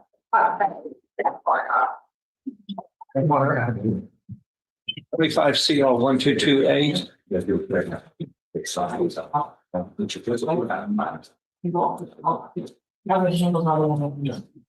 Are you, you're Inland Falk? All right, Mr. Falk, now you were charged here in 25 CR 1228 with the second degree felony of aggravated assault with a deadly weapon. Do you understand? Which carries with it up to 20 years in prison. Because this was handed up back in September by the grand jury. And this goes on to allege, though, that you were convicted of robbery 2 times in the 252nd District Court on the same day, May 24th, 2002, long ago. After those 2 convictions were final, it is alleged in the indictment that you committed the offense of illegal possession of a controlled substance, a 3rd-degree felony, and you were subsequently convicted of that on February 21st, 2019, also in the 257. So if all of this is true, you were looking at habitual felon status, no less than 25 years, no more than 99 years confinement in prison or life in prison is what you're facing. You understand? So that's what the guy was facing yesterday in yesterday's trial, who got 55 years in prison. You are under arrest at this moment. Do you understand? So, yes, you are under arrest. There's a warrant for your arrest. And the police, the officers are going to get with you on this, and they will be able to talk to you about it. But this has popped up, and you got to answer for it.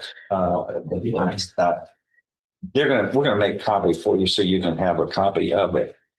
But your bond is revoked due to this warrant. And what was his bond before? What was your bond on this? I think it was 20,000 for habitual felon and committing aggravated assault.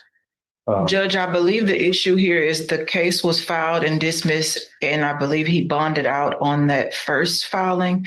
And when it was dismissed, there was no warrant, and he didn't bond out on the new indictment. So I believe that's what's happening today. That's correct. He has no bond on this new indictment. So he's just to make bond.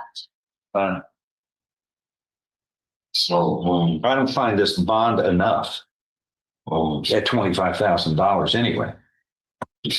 Who said the bond? Bad.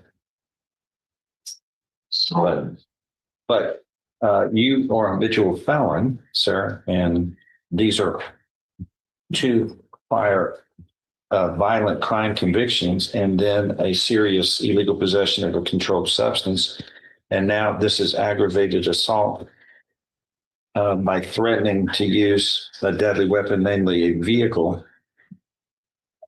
So your bond is increased to $100,000. There's a way to avoid all of this, is to not to commit crimes. And if you post a bond, you will be at home confinement. You must have a GPS device. You cannot leave the home except to and from work, most direct route possible, to and from hospital care, to and from acquisition of food. And those are the other purposes. And that's the way it is. Do you have an attorney?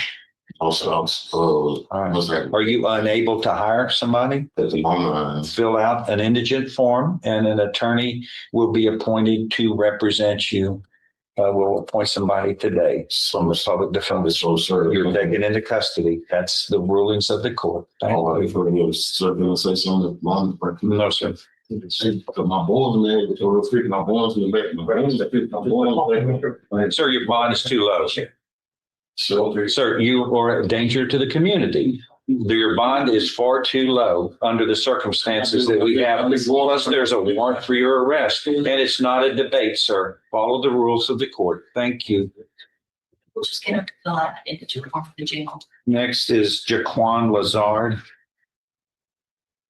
Next is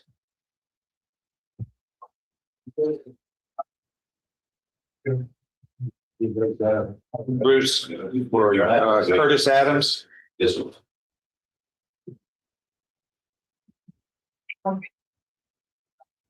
You got that shot.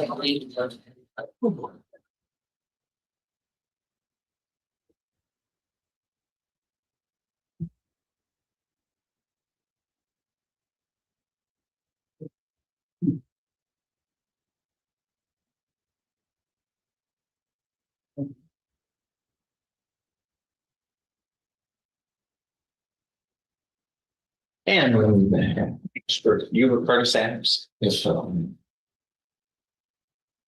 There's Ray. Yes, sir.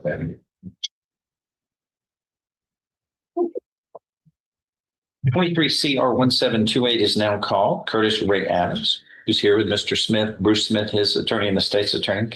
You were charged with the third-degree felony of operating a motor vehicle in a public place while intoxicated, and you have 2 prior DWI convictions, so it becomes a more serious crime, a third-degree felony. Does the defendant waive a formal reading of this indictment and arraignment to proceed? yes, sir. In summary, paragraph 1 alleges that on or about December 23rd, 2022, in Jefferson County, Texas, you committed the offense of operating a motor vehicle in a public place while intoxicated.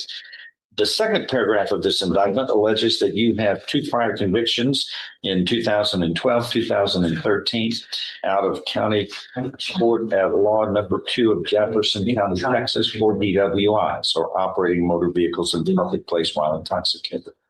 Paragraphs 1 and 2 constitute a third-degree felony, which carries with it a term of not more than 10 years or less than 2 years in prison. In addition, a fine will be assessed not to exceed $10,000.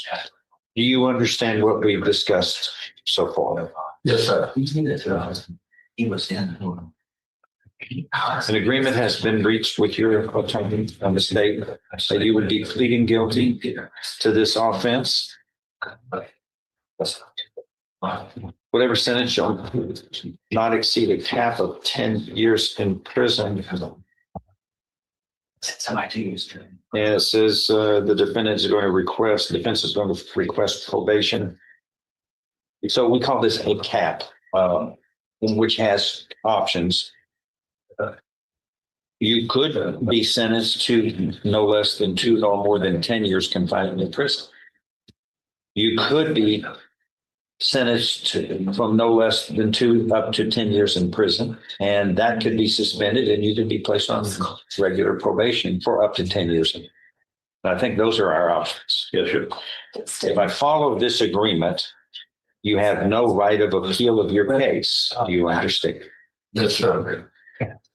What we will do is enter pleas at this time, then have a pre-sentence report prepared. We'll come back later in a few weeks. Everybody gets to add additional information you want the court to consider, and then the court will make the decision. How do you plead to paragraph 1, charging you with this DWI, guilty or not guilty? Guilty. Are you pleading guilty voluntarily and because you are guilty? Yes, sir. And paragraph 2, which alleges these 2 prior DWI convictions in 2012 and 2013 out of the County Court at Law 2 of Jefferson County, Texas. Are those allegations true and correct as they are alleged? Yes, sir. Are you pleading true and correct to those allegations voluntarily and because they are true? Yes, sir.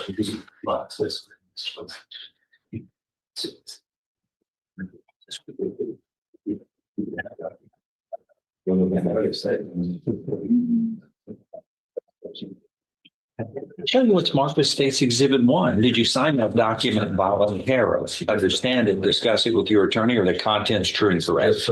State's Exhibit 1 is tendered in without objection. Among other things, this states you are mentally competent to enter your guilty plea. It's freely and voluntarily made. You know, put in the charge, goes on back, and it's been read to you. You've read it. You are guilty of the crime charged in any of us included offenses, and you are giving up your rights to a jury trial and the rights to appearance, confrontation, cross-examination of witnesses. Totally satisfied with the representation provided by your lawyer. All true, so help you God. State's Exhibit 1 is attended and made a part of the record for all purposes.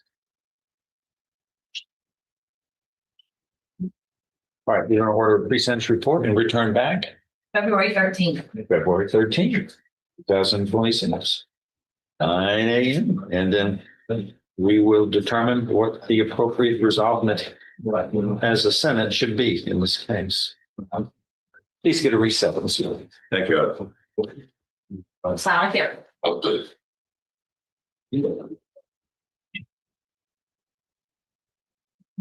That's fine. That's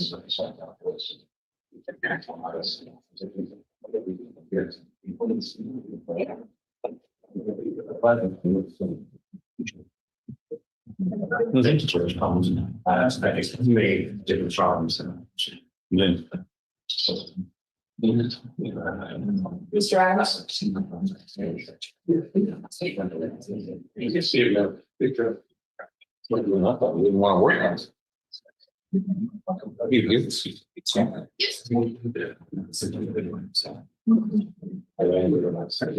Brent Mixon.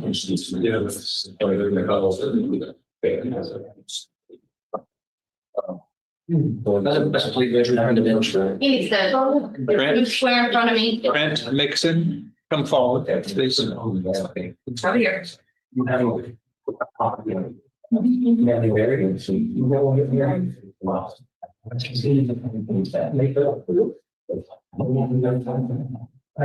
Finger not words about Bryce Bryson, swear welcome to the person who you got. Stand in front of judge. 24 CR 833 is now called the state of Texas versus Trent Sean Mixon. Is that you? Present with your attorney and the state's attorney. Does the defendant Mr. Gamma waive a formal reading of the indictment and the arraignment here? Can we proceed in summary? He does. Okay. In summary, sir, this indictment alleges two parts, two paragraphs. One paragraph, the first one alleges that on or about July 1st, 2023 in Jefferson County, Texas, you operated a watercraft while intoxicated. You understand what you were charged? Yes, sir. Paragraph 2 goes on to allege that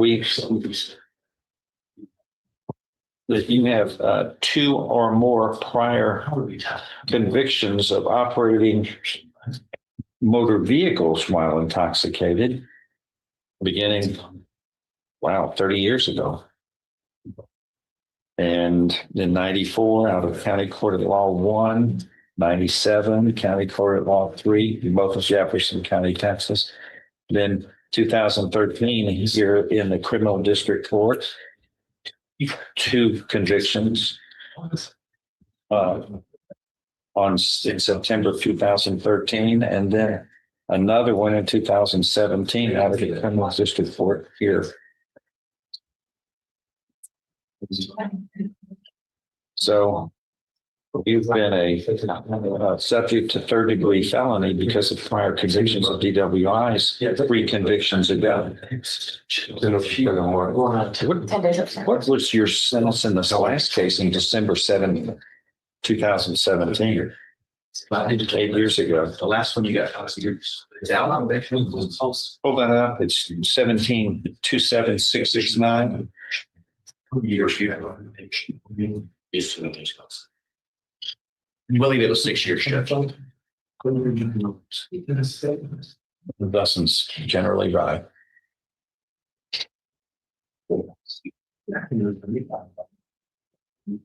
We have a problem here that needs to be addressed differently than what we've addressed before. Here's Judge. Judge, this case is a little different, even though it is still an intoxicated offense. It's a voting law intoxicated. I know you have the probable cause affidavit, but it was a result of a safety check. And he was brought ashore and then eventually arrested driving a jet ski. Yeah, but it's personally for him and his own health. It was a 0.207. It was a true breath test. I mean, that's 2.5 times the legal limit with these prior convictions. Who has the issue. He has addressed his issue. The court has ordered a scram device. He's been blowing into it religiously. He's never failed that machine. It's just been going historically.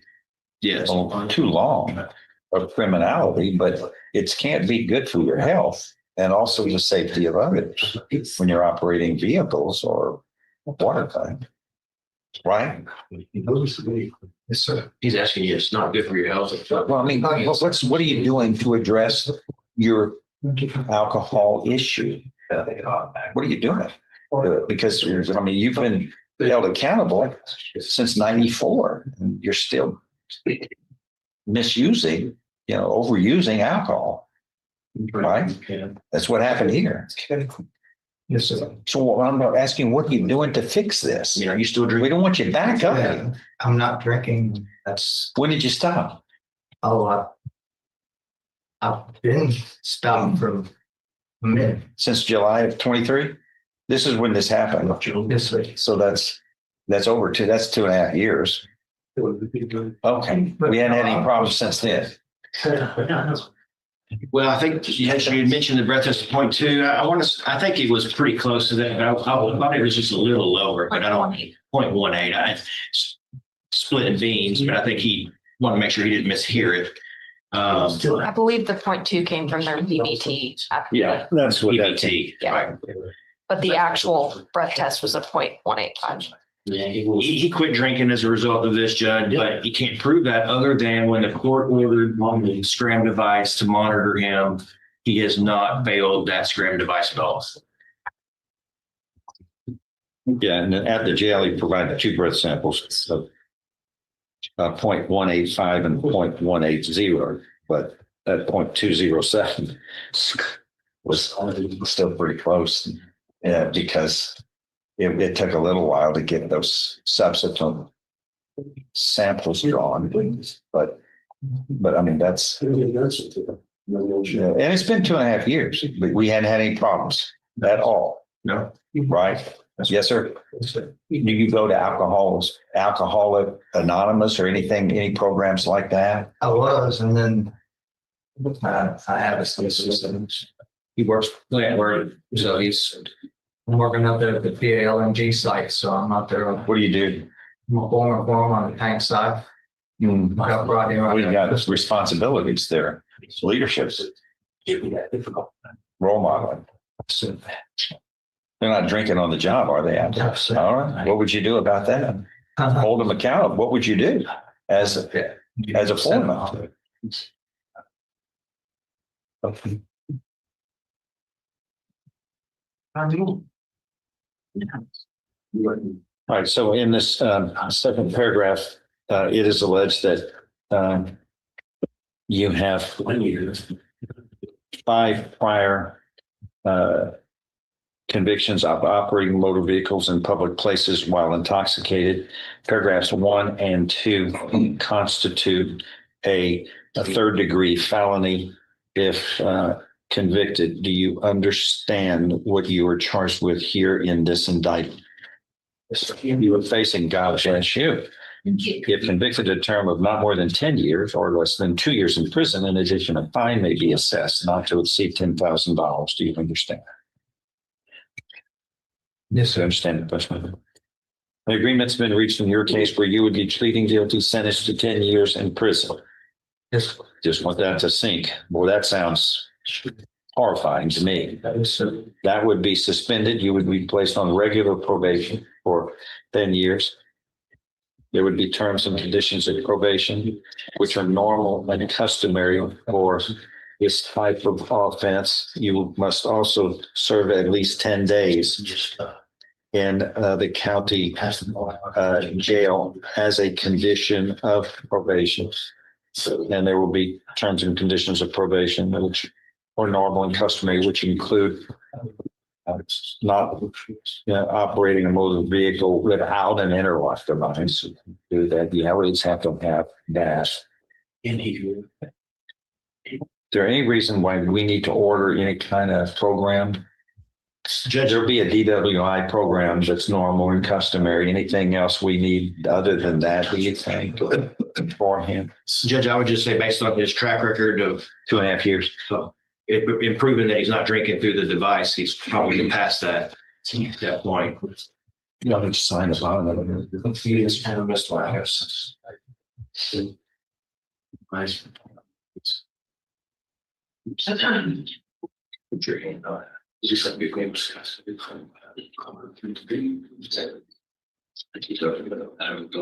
Should just broken top out of it. How you can just show that your hand was right. You can go down. You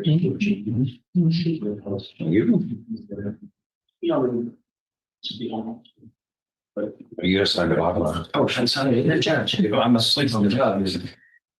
Just because I don't know how you are, Dustin. You're reluctant to put your name on anything here. Bill. He's Bill. All right. Do you understand here what you're charged with in this case, in these two indictments, in these two paragraphs of this indictment, sir?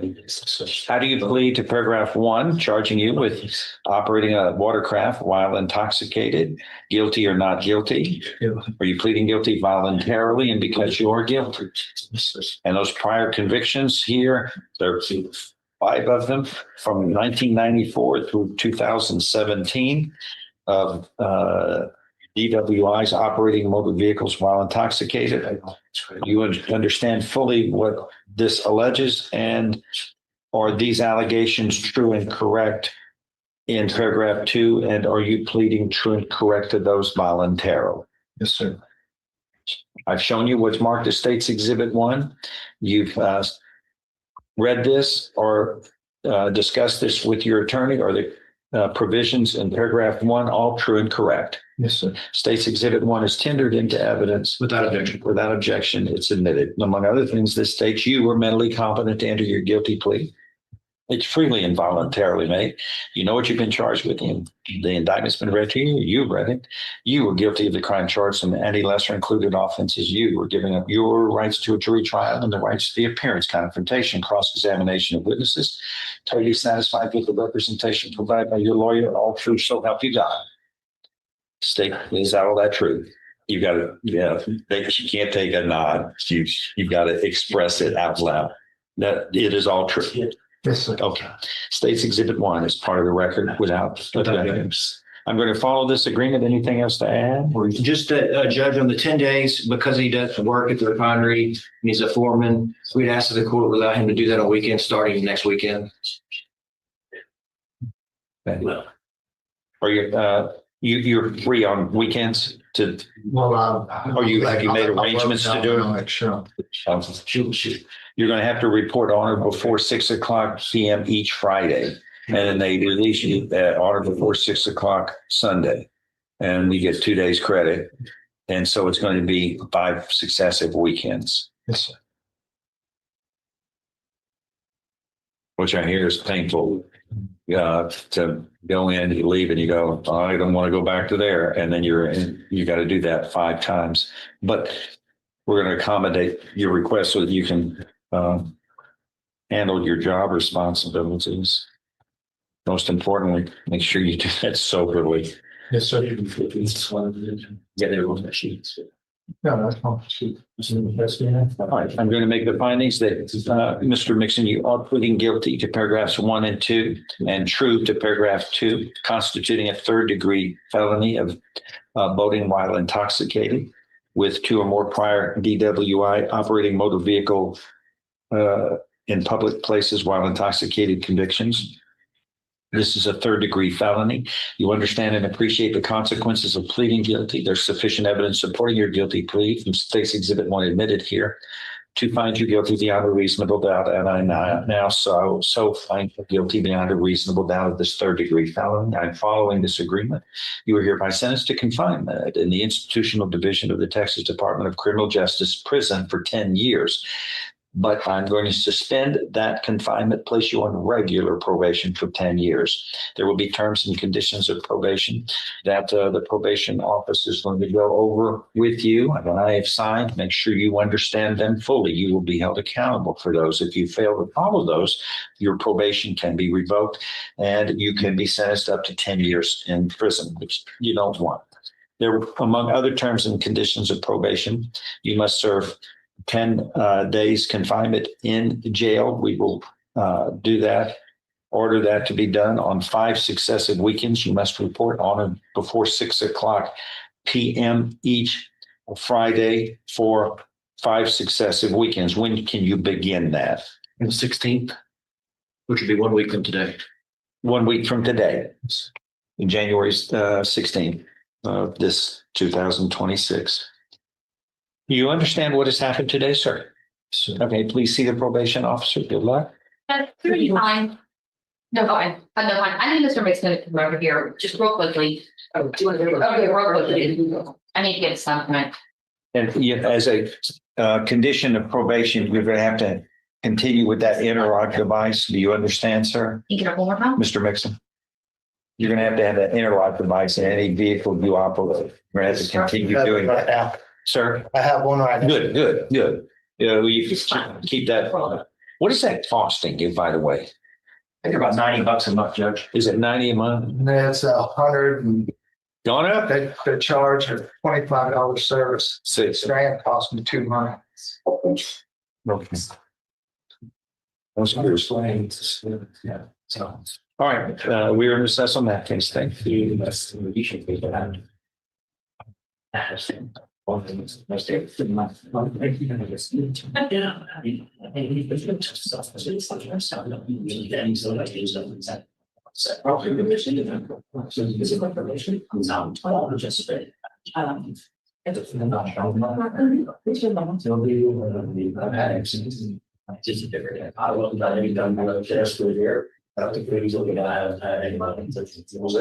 McCarthy. Yes, Your Honor.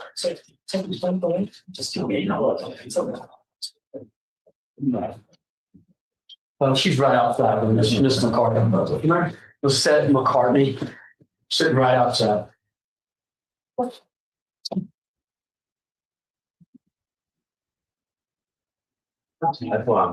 morning, Your Honor. I hope you're doing well.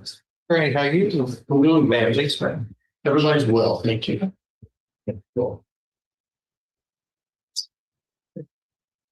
Well, geez.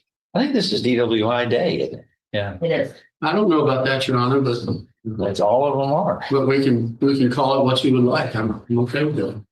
Okay, Lisette McCartney, that's you? You go first, Your Honor. You're right. Doing that. Okay, this one's a year old. What are we doing? Oh, Your Honor, Something. we are. We're definitely doing something. Mr. Paget has given me some more information. We're going to have to review the case before coming to a decision on what to do. Okay, 4 weeks good? 4 weeks. I can assure you, we're not doing it for delaying on it. Yeah, it's been a year since we. Again, Your Honor, I was hired a short time ago, so I do understand that. Right. We've discussed it before, and certainly we're not doing this for delay or to put the case off. We're moving forward as quickly as we possibly can. That's correct, Your Honor. Thank you. Tiffany Duriso. Man. Oh, get a reset in. James, thanks. Yes, Your Honor, I was grabbing her. You got it. So, we're sitting right Yeah, there. Sorry, I need to grab you. There you go. And 25 CR 316 is called. Texas versus Tiffany LaShawn Duriso. That's you? Yes. Present with Mr. Rennick. Yes. Come stand in front of me, please. State's attorney. What are we doing? It's a plea this morning, Judge. Okay. So we've submitted the paperwork. I know this board has reviewed it and submitted it as well. Yes.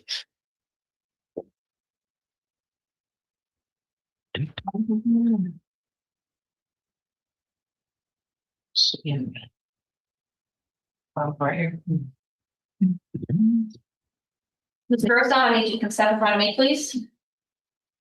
Please raise your right hand and swear or affirm so that you prove the method of yourself you got. Okay, you can your right thumb first. Place it flat right there. Okay, just one more time. Same one.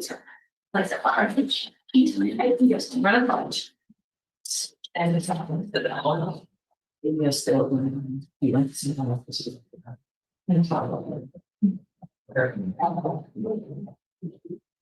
And again, we call 25 CR 316, the state of Texas versus Tiffany LaShonda Russo, and that is you, present with your attorney, Mr. Rennigan, the state's attorney.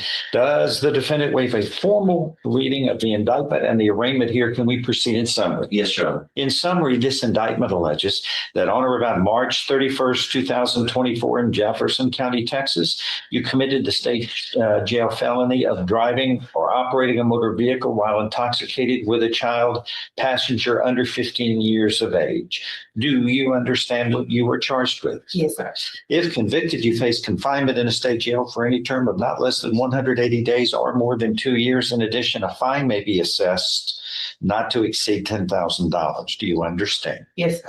An agreement has been reached where you would be pleading guilty, sentenced to 2 years in the state jail.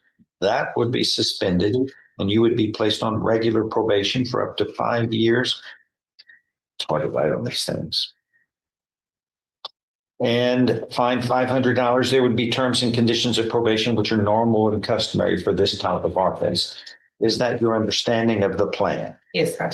If I follow this agreement, you have no right of appeal of your case. Do you understand? Yes. How do you plead to this charge, ma'am? Guilty or not guilty? Guilty. Are you pleading guilty voluntarily? That is on your own free will and because you are guilty? Yes. I'm going to show you what's marked as State's Exhibit 1. Pass that. Did you sign that document? Yes, sir. Discuss it with your attorney. Are the contents all correct?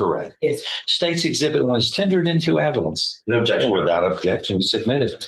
Among other things, this states that you are mentally competent to enter your guilty plea, which is freely and voluntarily made.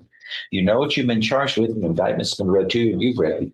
You are guilty of the crime charged in any lesser included offenses. You are giving up your rights to a jury trial and the rights to the appearance, confrontation, cross-examination of witnesses. And you're totally satisfied with the representation provided by your lawyer. All of this states is true, so help you God. Yes. States Exhibit 1, part of the record for all purposes. Pre-sentence report is waived here. Please, Your Honor. I intend to follow this agreement. Is there any thing else we need to discuss here? Nothing from Nothing from the state judge.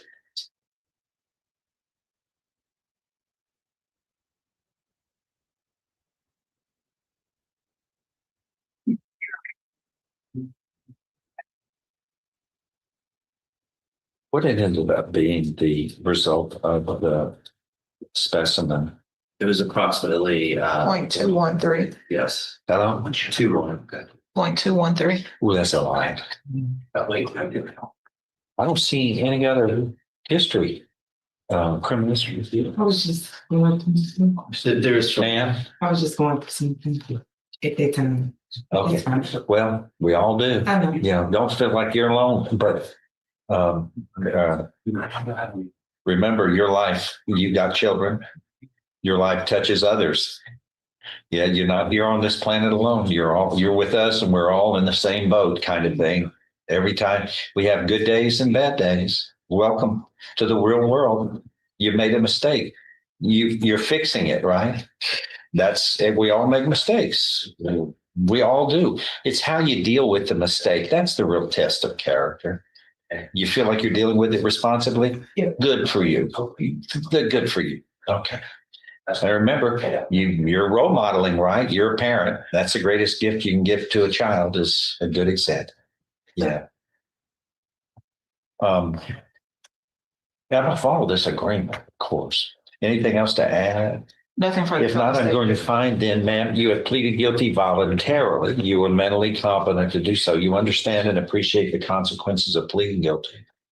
There's sufficient evidence supporting your guilty plea from State's Exhibit 1 admitted here to find you guilty beyond a reasonable doubt. And I find you guilty beyond a reasonable doubt of this state jail felony of operating a motor vehicle while intoxicated with a child passenger. I'm following the agreement. You are hereby sentenced to confinement in the state jail for 2 years, but that shall be suspended and you will be placed on regular probation for 5 years. You do well, it gets short. $500 fine. There will be terms and conditions of probation, and I'm about to sign this. It's a long list, and it's normal and customary for this type of offense.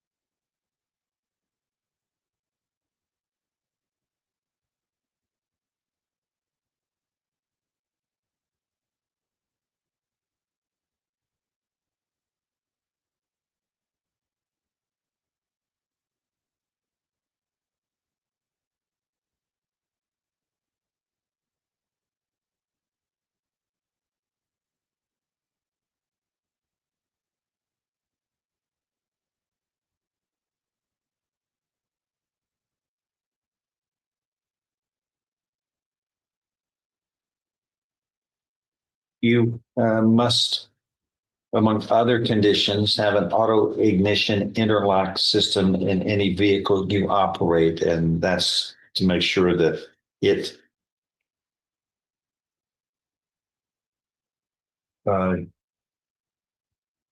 verifies that you are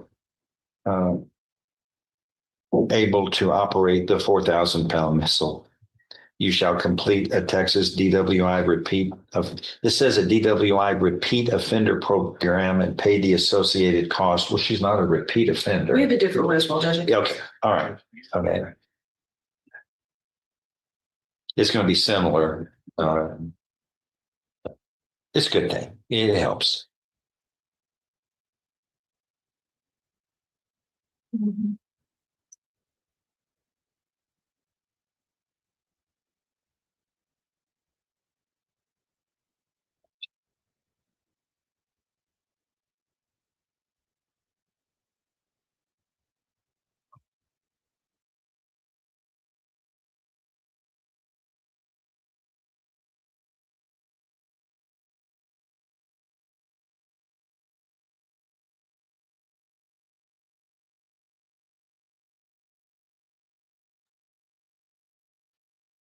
All right. Do you understand what has happened today, Matt?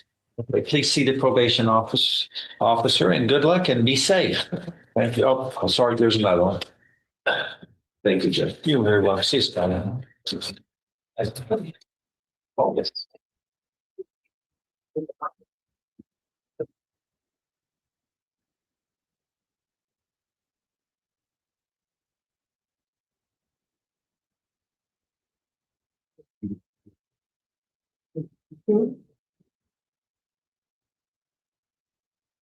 Charles, Mr. Rojas and Maria Mejia. Ms. Mejia does not speak English to the commission. I will check those. Thanks.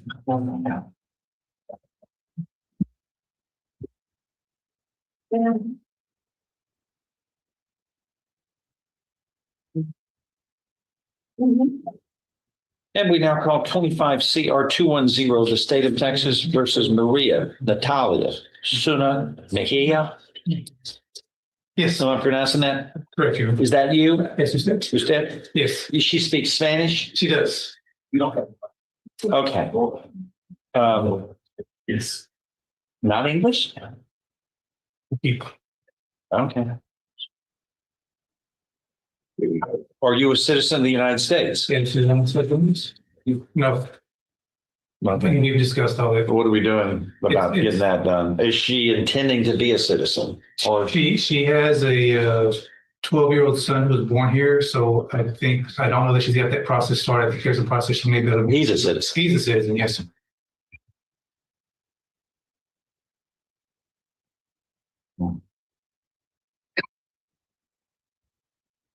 Actually, I think he may be 13. It's fine.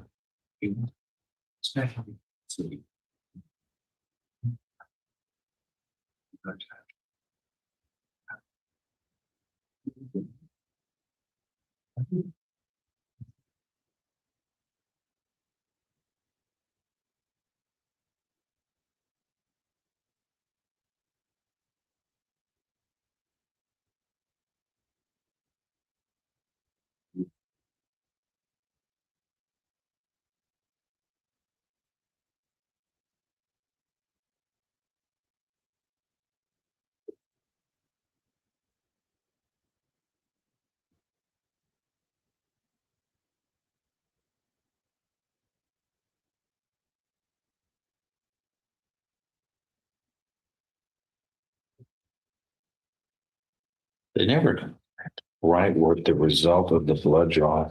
So I can say,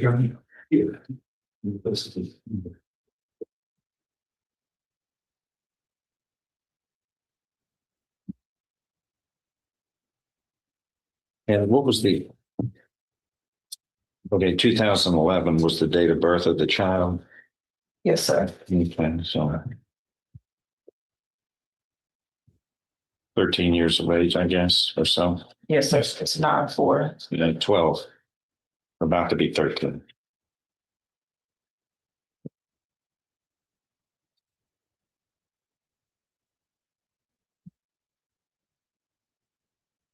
But it was a mess on this. What did probable cost? The defendant struck 3 vehicles and crashed into a nearby business. What was it? I think it was a fence of a business in the district judge. This is it? Crashing into the guardrail at a nearby business. Where this happened? On Concord in Detroit.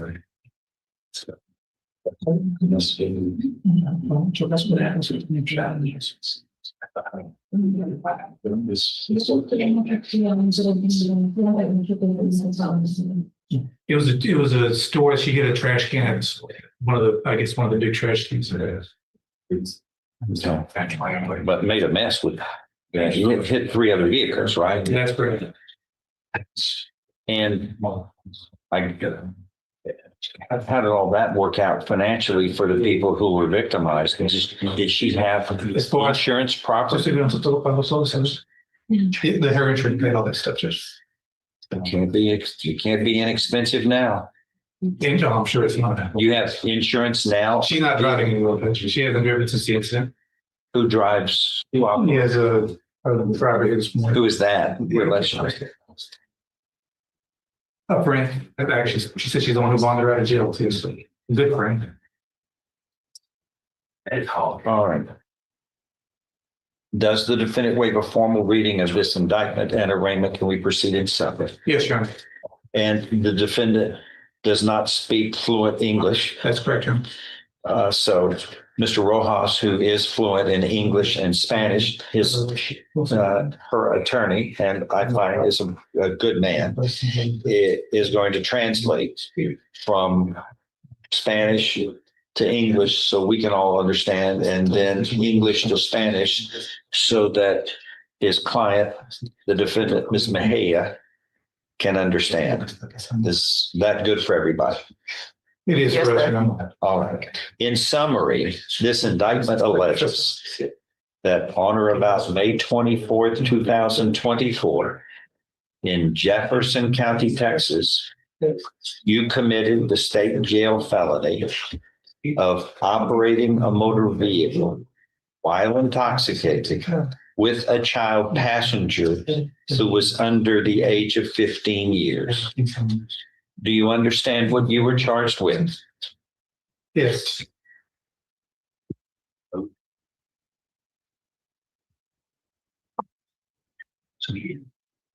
This is a state jail felony, which means if convicted, you face confinement in a state jail for a term of not less than 180 days or more than 2 years. In addition, you may be assessed a fine not to exceed $10,000. Do you understand? Sí, I mean, yes. Every time. Perfecto. Thank you.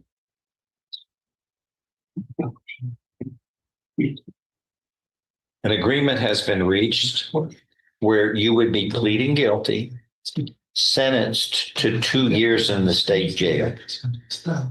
That confinement of 2 years in the state jail would be suspended and you would be placed on regular probation for 5 years. You must pay a fine of $500. There will be terms and conditions of probation, which are normal and customary for this type of offense. And it's to ensure that you and others operate a motor vehicle safely. Do you understand the agreement? Yes. If I follow this agreement, you have no right of appeal of your case. Do you understand? Yes. How do you plead to this indictment? Guilty or not guilty? Guilty. Are you pleading guilty voluntarily? That is on your own free will and because you are guilty?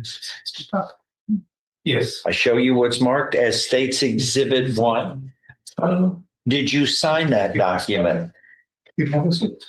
Yes. Understand it? Discuss it with your attorney? Are the contents all true and correct? Yes. State's Exhibit 1 is tendered into evidence. Objection. Without objection, it is admitted.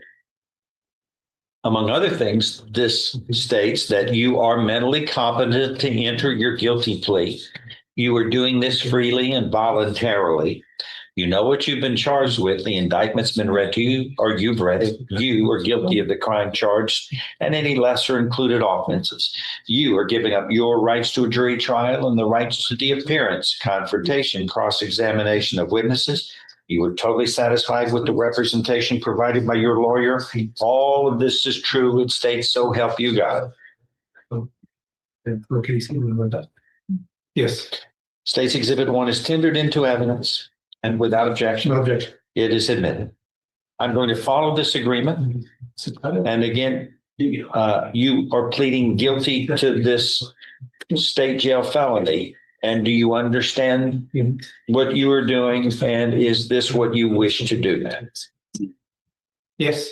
I'm going to find you are entering your guilty plea voluntarily. You are mentally competent to do so. You understand and appreciate the consequences of pleading guilty.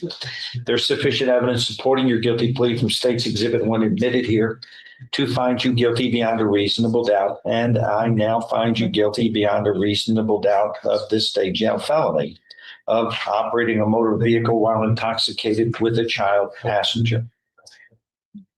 I am following this agreement. You are hereby sentenced to confinement in the state jail for 2 years.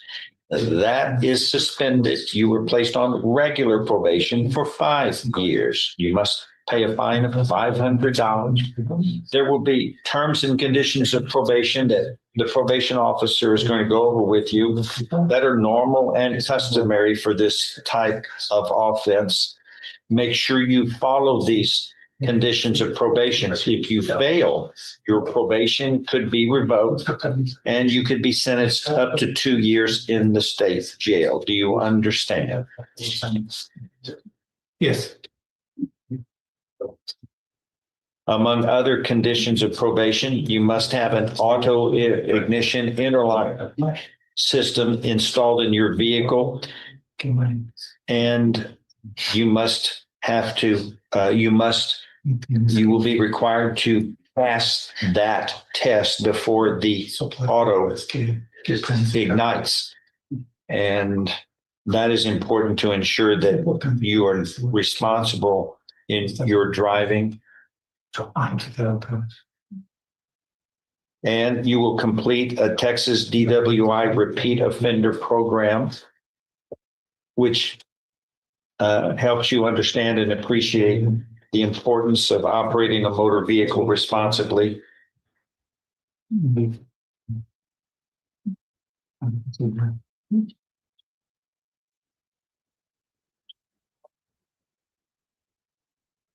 And other terms and conditions of probation, I'm giving these to the probation officer. Please see her. She will review those conditions with you. You will sign the documents and you will begin probation. Make sure you follow them. You understand what has happened today? That's all. Yes. Thank you. Thank you, Judge. Hasta luego.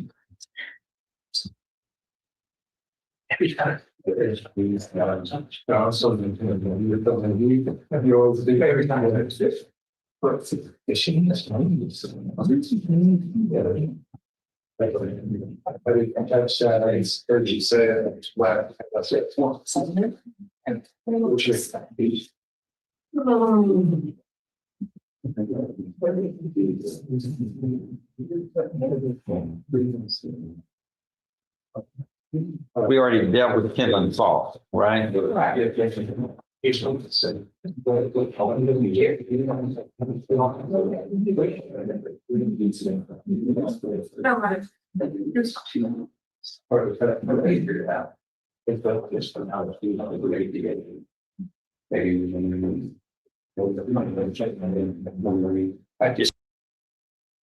Subpoena. That's your right of compulsory process. Do you understand that? Yes, I do. You also have the right to remain silent at your trial. You cannot be forced to testify against yourself. The prosecutor is not permitted to call you as a witness. You can choose not to testify in your own defense. If you don't testify, that will not be used against you, and I will instruct the jury that they are not permitted to infer your guilt nor anything from your silence. Do you understand that? Yes, I do. The burden of proof is on the prosecutor at your trial. You're not required to call any witnesses nor present any defense, and if you do not, that will not be held against you. Do you understand that? Yep. Yes, The sir. standard of proof is beyond a reasonable doubt. That standard applies to each of the essential elements of the charge from the indictment. Do you understand that? Yes. Now, you could also waive your right to a jury trial, but maintain all the other rights we've discussed. You can try your case to the court. I, too, would have to be convinced of your guilt beyond a reasonable doubt or would be required to find you not guilty. Do you understand that? Yes, I do. Do you believe you understand each of these rights we've discussed? Yes, sir. Do you understand that when you enter a plea of guilty, you will be waiving all these rights? We will not have a trial. Yes. This is how you want to proceed. Yes, I do, Honor. All right, Ms. Tranter.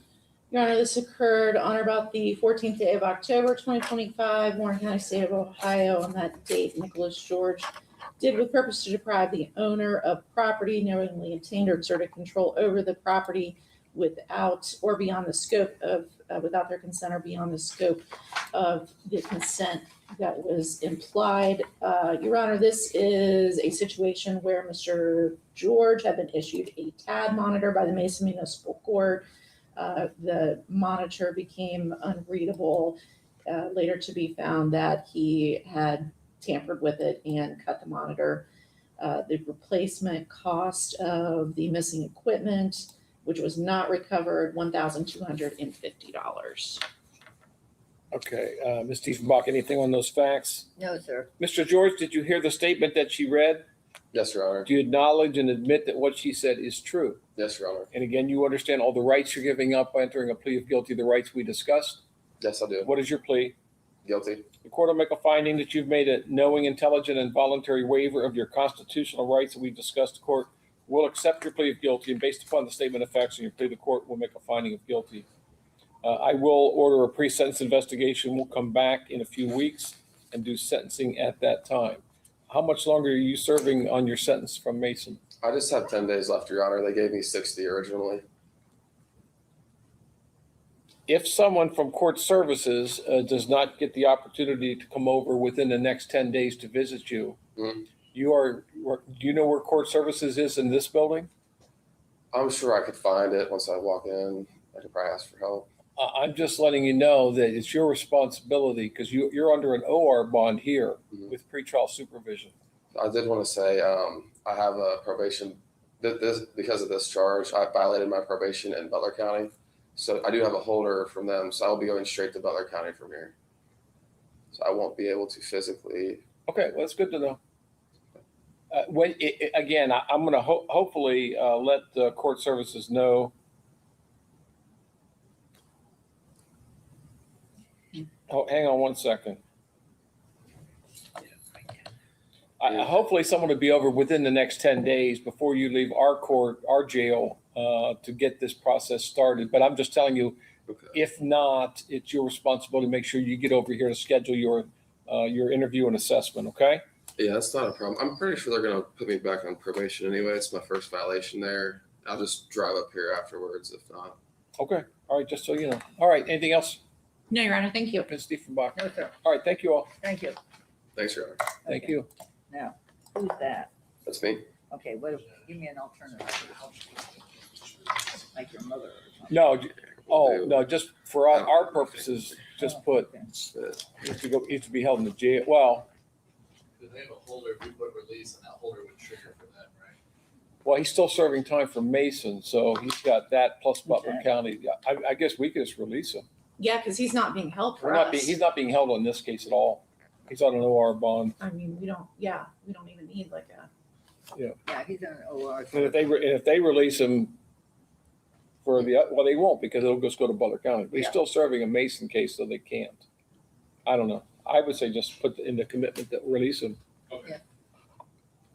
Be my thoughts. All right. Thank you. Thanks, John. Oh, and that's my best friend. So he's. What's his name? His name is Stuart. Okay. I'll see if I can.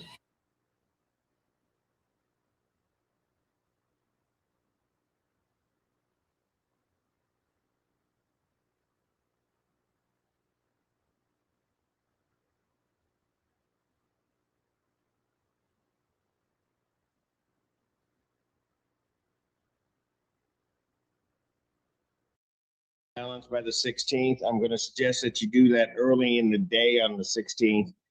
And then I'll adjourn your case out to the 16th, 2026 at 1 p.m. So if you get that paid early, get the entire balance, they'll dismiss the case. All right. Okay. And any negotiation you're going to have with them regarding waiver of anything, you can have that. Your Honor. Yes, sir. I apologize. I don't mean to cut you off, but I was sent 4 documents, all within a few days of each other. The first one stated that I have to vacate the premises by the end of my lease. And that's another thing I have an issue with. I have been waiting on repairs to my home for a couple of years. And instead of maintaining the home and finishing the repairs, they're just making me vacate the premises now. I'd have water stains on almost every room in my I don't home. know anything. I don't know anything about that because I don't know if they've acted on that. Your Honor, it's a non-renewal notice that coincides with the end of the lease term. It's March 31st, so no, it has not been acted on yet. And Your Honor, the letter that was sent to Mr. Clark indicates that this particular home is no longer available for rent. It offers him a transfer to another unit. And so while yes, he is being asked to vacate this home, he's not being required to vacate the committee. Oh, okay. And so I he needs to apologize. I contact misunderstood. Patty in the office to discuss relocation to another home. Okay, I've been waiting on them to contact me about that because the maintenance technician informed me that that was going to be the case, or they were going to repair my home. Okay, But then Mr. Clark, Mr. Clark, Mr. Yes. Clark. I'll deal with Ms. it in Dornbush private. just said, call Patty down at the office. Yes, sir. Get that all straight. Doesn't matter who thought who was going to contact whom. You've got instructions now what to do. Understood? Thank you. Yes, sir. Thank you. We'll see you next week. Scio Farms versus Tiffany Copeland.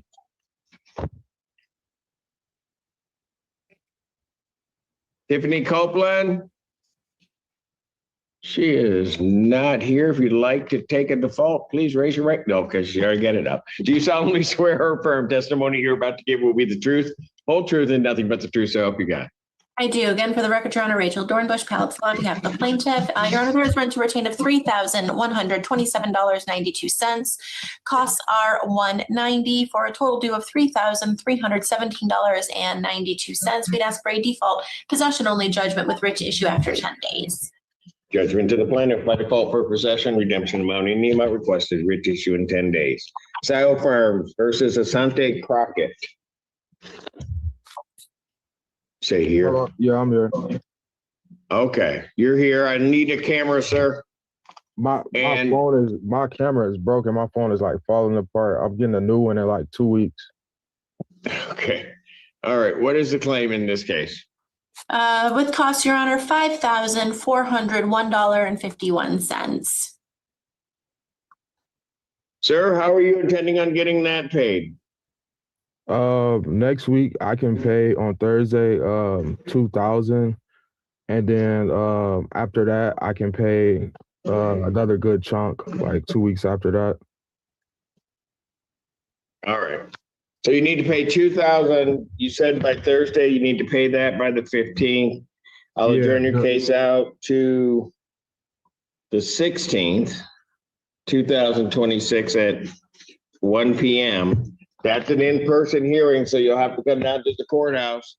Okay. All right, unless you have everything paid in full. All right? All right. You can also contact plaintiff's counsel and see if you can work something out between then as to how you're going to get this all paid. Okay. Appreciate it. All right. Thank you. All right. Scio Farms versus Andrea Jackson.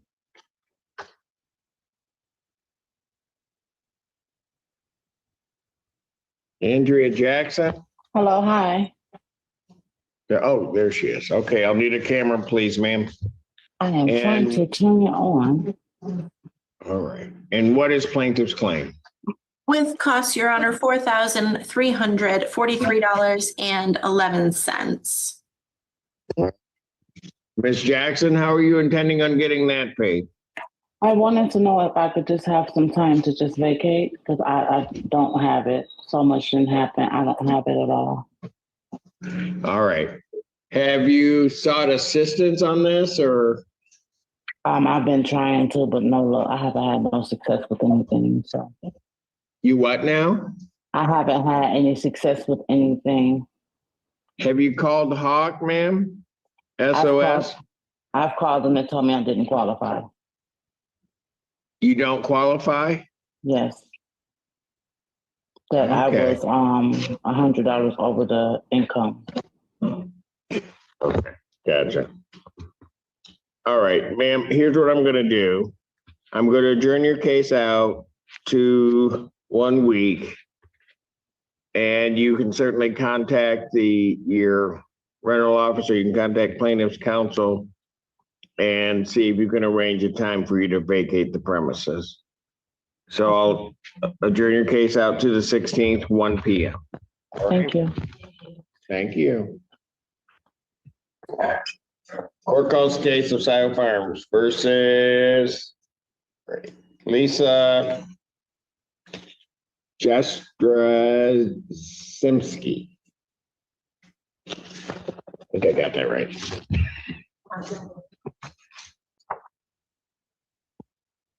Jastrzycki. They have not checked in. You may proceed. Thank you, Your Honor. There's rent to retain of $7,275.29. Costs are $190 for a total due of $7,465.29. We'd ask for a default possession only judgment with writ to issue after 10 days. Judgment to the plaintiff by default for possession, redemption amount in the amount requested, writ to issue in 10 days. Scio Farms versus Jason Rhodes. Here, Your Honor. And Your Honor, this one's actually going to be a dismissal. All right. You have a problem with that, Mr. Rhodes? I don't. All right. I didn't think you would. All right. Case thank is you. dismissed. You have a great weekend. You too. Court calls case of Scio Farms versus Ashley Sayers. Ashley Sayers, not checked in. You may proceed. Thank you, Your Honor. There's rent to retain of $900. Costs are $190 for a total due of $1,090. We'd ask for a default possession only judgment with writ to issue after 10 days. Judgment to the plaintiff by default for possession, redemption amount in the amount requested, with the writ to issue in 10 days. Scio Farms versus Carol Stafford and Tara Stafford. Hi, Your Honor. Hello, Ms. Stafford. How are you? Oh, I could be better. Okay. How much is owing on this case? With costs, Your Honor, $6,196.42. All right. Ms. Stafford, So how are you intending on trying to get that paid? I was just looking through the little screen prompt things because DHS denied my request to help with payment of rent. So I'm gonna contact Hawk and see if I can get rental assistance. The reason why I haven't paid the rent is because my mother passed away and I had to pay for her funeral. Okay. Just to clarify, is Carol, Miss Stafford's mother, is that? Yes, ma'am. The very first name on there, yeah, it's her. Okay. And she's deceased, you're indicating? Yeah. All right. Yeah, I kind of got fired and then they rehired me back because I was fired under FMLA. So I'm trying to work to get my life back in order. Okay, I gotcha. All right. Okay, contact Hawk and see if they will assist you. If they're going to assist you, you'd have to get your balance under 3,000. Okay. So that no. seems kind of daunting, but if at least if you can get kind of what will be half of it, then you can kind of work from there. Okay. Definitely. Yes, Your Honor. Okay, so I'm going to adjourn it out a week. Is there anything that you can pay before next week? I have 2,000.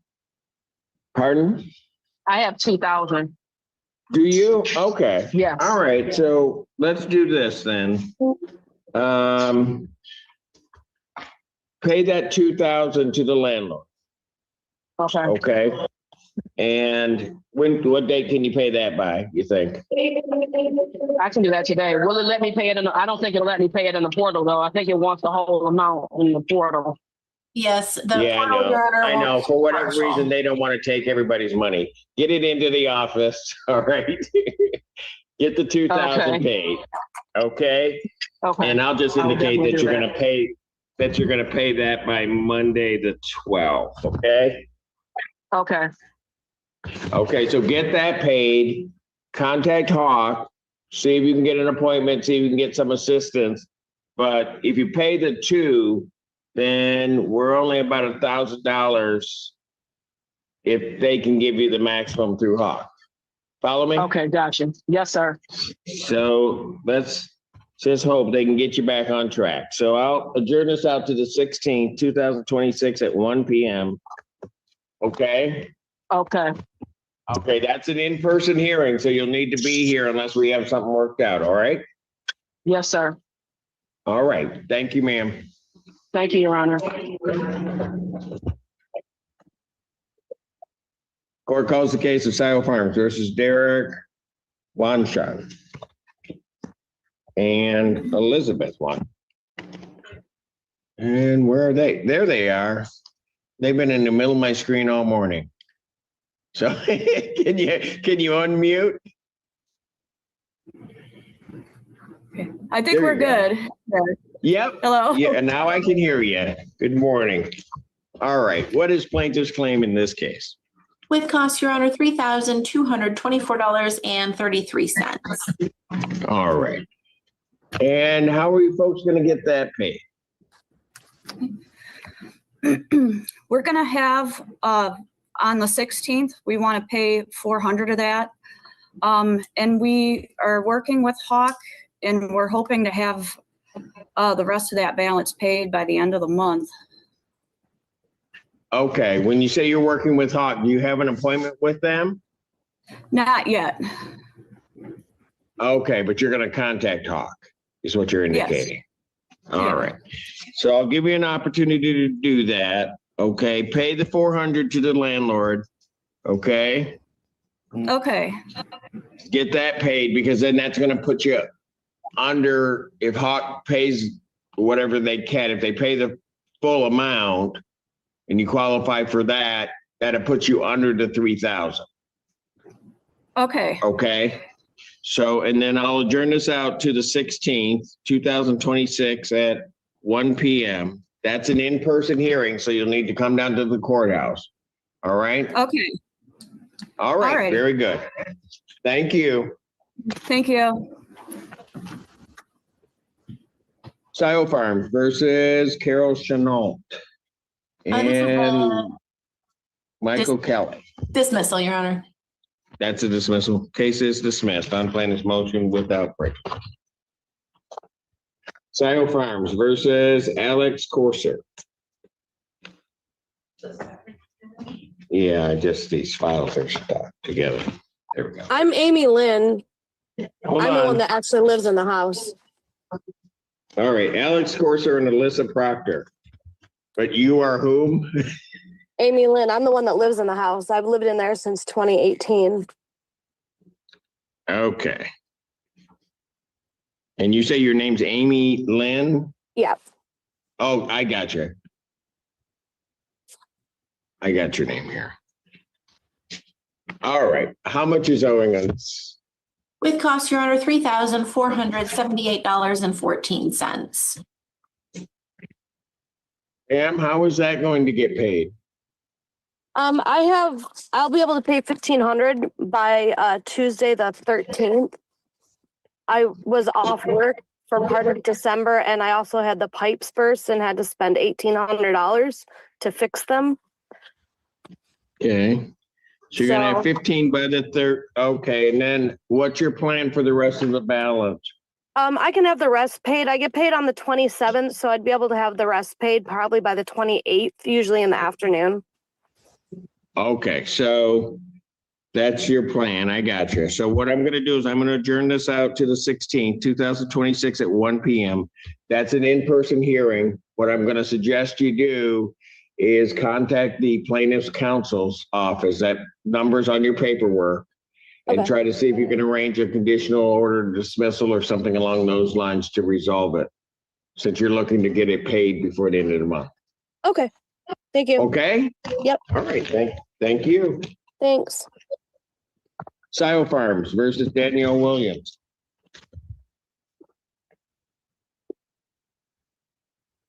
Danielle Williams, Danielle Williams or Daniel Blethen.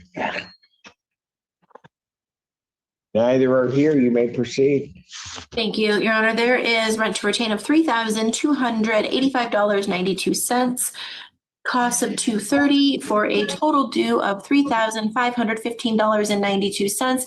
We'd ask for a default possession only judgment with writ to issue after 10 days. Judgment to the plaintiff, that's by default for possession, redemption amount in the amount requested with the writ issue in 10 days. Scio Farms versus Paul Dest and Lee Dest and why do I have them twice? There may be another Paul. Dest. All right. Lee is present. Yes. Lee Dest. Hi, I'm here. I just can't, for some reason, unselect the camera. Oh, no, you got it. All right. Here. All right. What is plaintiff's claim in this case? With costs, Your Honor, $6,639.29. All right. And ma'am, how is that going to be paid?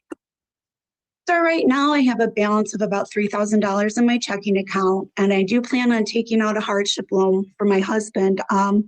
We are working with a lawyer so I can get my Social Security insurance, and I'm going back and forth between filing for bankruptcy, Chapter 11, and trying to get ahead. They're going to get the money from me either way. I'm just not sure right now which direction I'm going to take. I can tell you right now that I could pay $4,500 next Friday if we decide that bankruptcy is not the correct step for us. I'm just kind of in a really weird place right now. Okay, so your intent is that you may pay $4,500 by next Friday. Correct. I will definitely let them know, of course, if I'm going to file for Chapter 11, they'll be the first to know. Yeah, I'm sure they will. So here's what we're going to do. All right. Here's what I'm going to do. I'm going to put here that you're going to pay $4,500. There may be a bankruptcy, but you're going to pay that by the 16th, which is next Friday. I'm going to suggest that you pay it early in the day if you're going to get that paid. Sure. All right. I will set this for a hearing on January 16th, 2026 at 1 p.m. Ma'am, that is an in-person hearing, so you'll need to be down at the courthouse. Absolutely. Okay, thank Thank you. you so much. Have a good one. Spice Tree versus Lori Holt.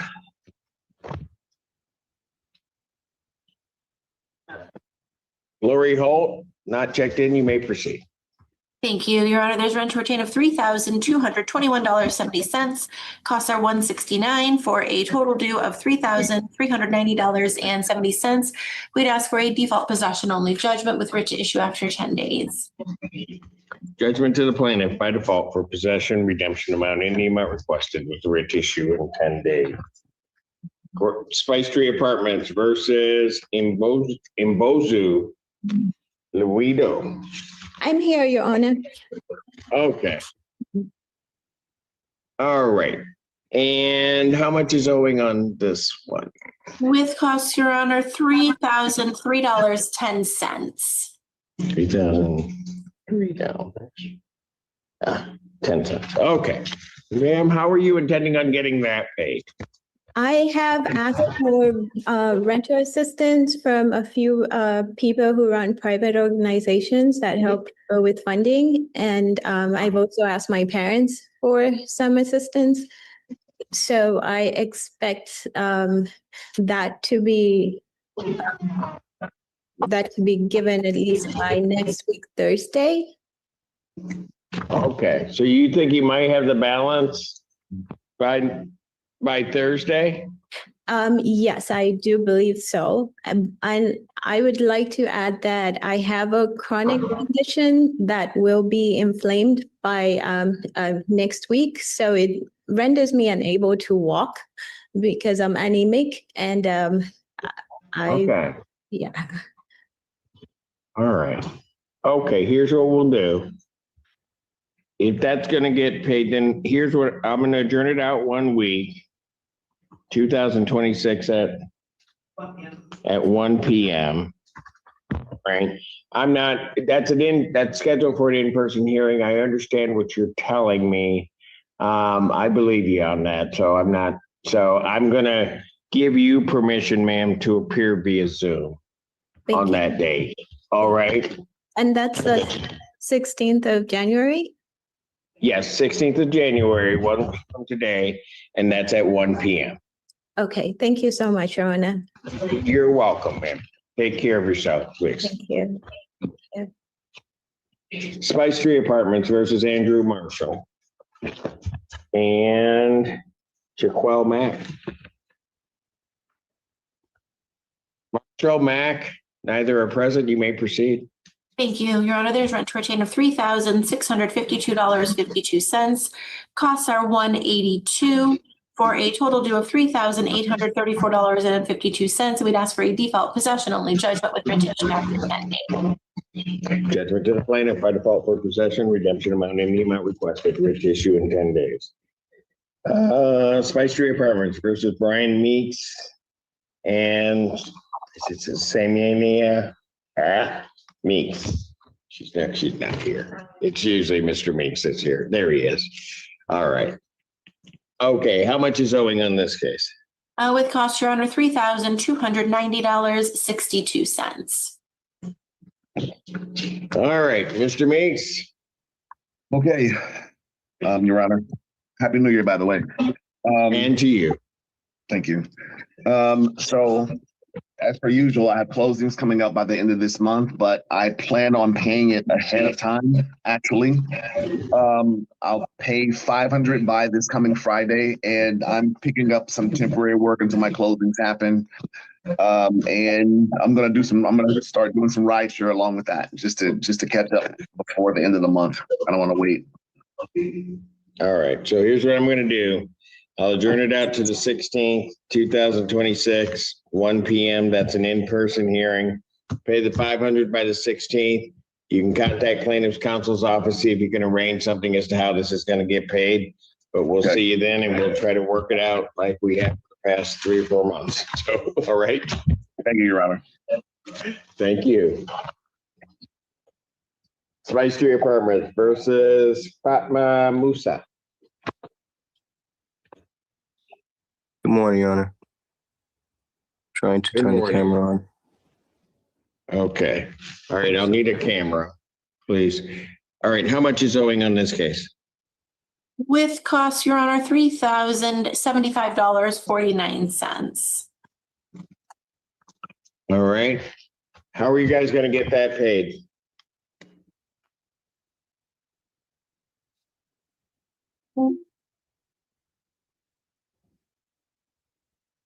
Fatma Musa? Why am I not getting a response now? He's still there. He's unmoved.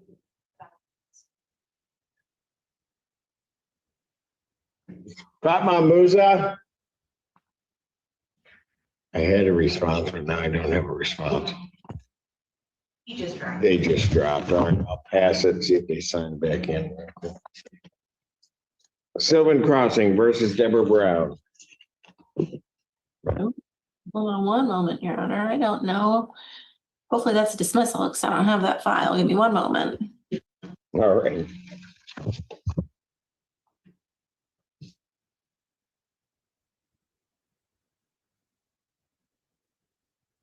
Yes, that one's a dismissal. That is, this case is dismissed on plaintiff's motion without prejudice. And Valley Ranch versus Demetrius Jenkins. Demetrius Jenkins, not checked in, you may proceed. Thank you, Your Honor. There's rent to retain of $4,044.32. Costs are $169 for a total due of $4,213.32. We'd ask for a default possession only judgment with writ to issue after 10 days. Judgment to the plaintiff by default for possession, redemption amount, in the amount requested, writ to issue 10 days. Whitaker Oaks versus Hunter McNiff and Ashley McKinka.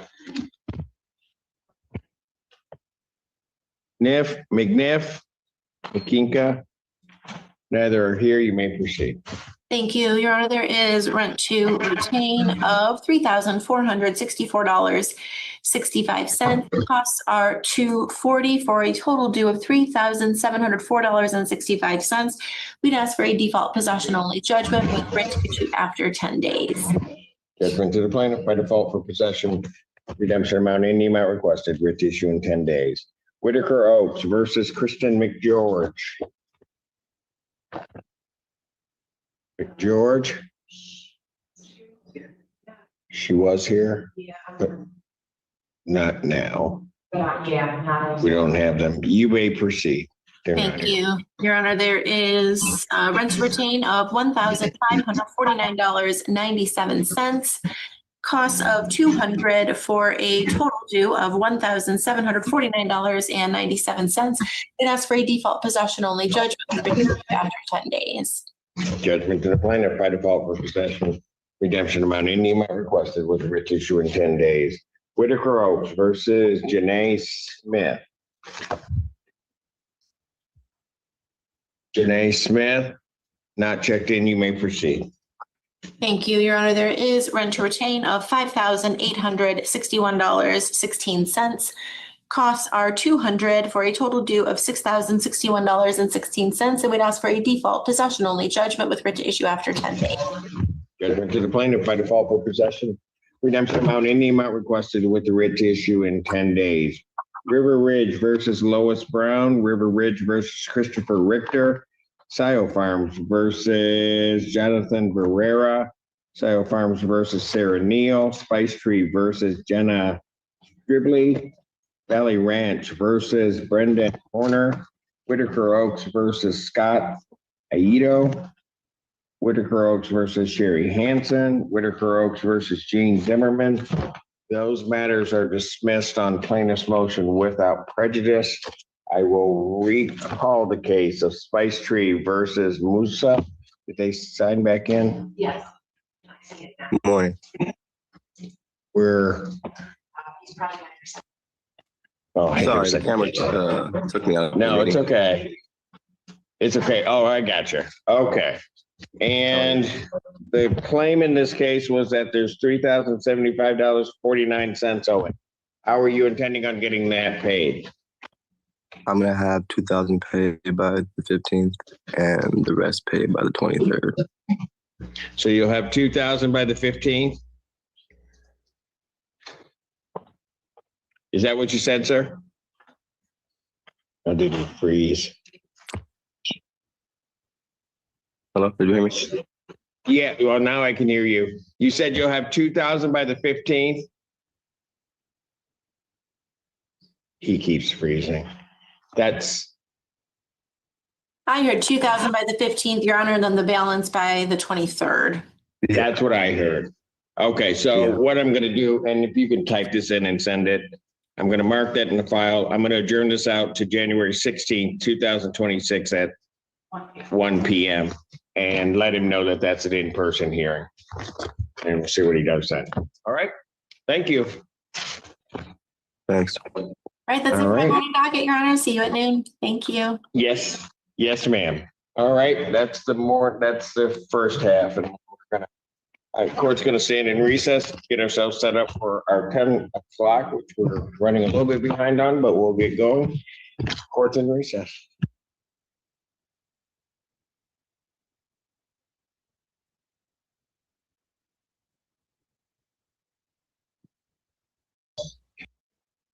So the grand total is 3,800. Senior Alvarez. You're gonna do all that, it's going to be the sauces. And just, we received a call from the clerk's office yesterday afternoon saying that he was unavailable this morning. However, we told him that the clients still needed to be. Why is he unavailable this morning? Because I didn't take a call, I'm unsure. Can you call them and find out if he's going to be here at all today? Because these are important things. You're Senior Alvarez. Okay. Well, just have a seat. We're trying to get your attorney up here. And also Kevin Walker is going to be called next. Where's Kevin Walker? Yeah. Have you talked to your attorney's Gertz, Mr. Gertz? Yes. Have you talked to him at all?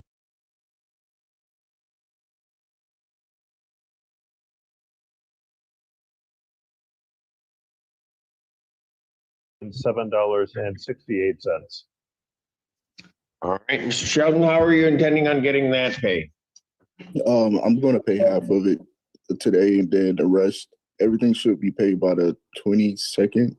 But all right, but you're going to pay half today? Yeah, for sure. And how much is that you plan on paying today? I got about 1,500 today.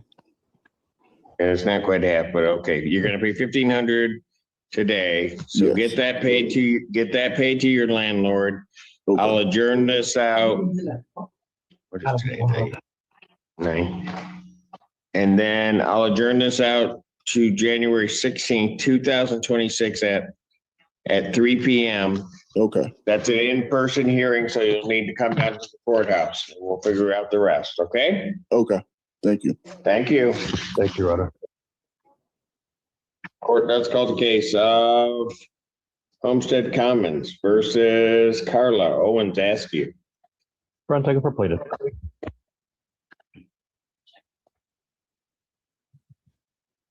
Carla Owens Askew. They are not here.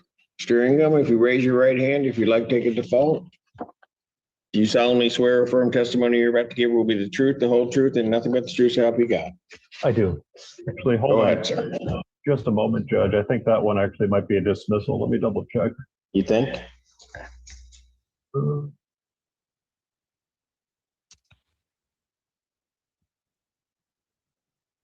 I got a few of these in late. I apologize, Your Honor. Not a problem. But I would rather dismiss it than take a judgment if it Yes, sir. be dismissed.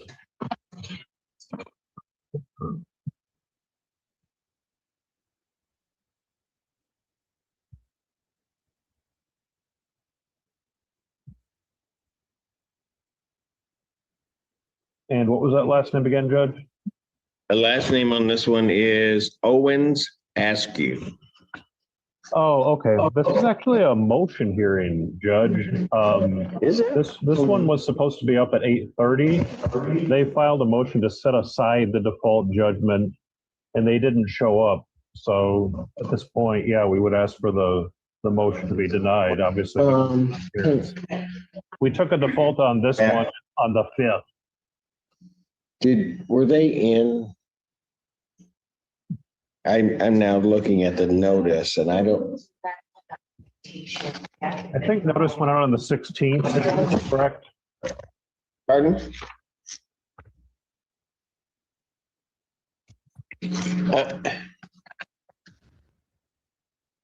But we should have taken a default on 12/5/25. Correct. Yep. And then I don't know why they set this for 8:30. Yeah, I know, it's kind of weird, it's a motion, but it's their motion, so obviously I would ask. Yeah, they need to be here and they were not here on my 8:30 call. Yep. So the motion is denied. Thank you, Judge. Judgment will stand. All right. Okay. Then Homestead Commons versus Yusuf Ishmael. Front technical plaintiff. He's here. Is that a yes? Yes. In here. Yusuf Ishmael? Yes, my honor, I'm here. Oh, there he is. Okay. What is a plaintiff's claim in this case? I have rent to retain at $4,708.16, inclusive of January cost at $175 for a redemptive total of $4,883.16. Sir, how are you intending on getting this paid?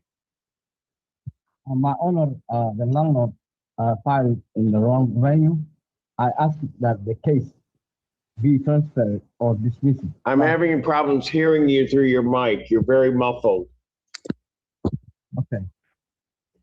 I can't hear him either. Yeah. Can you?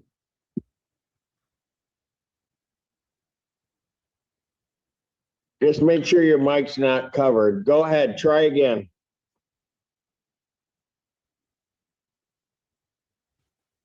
Sir, can you hear me?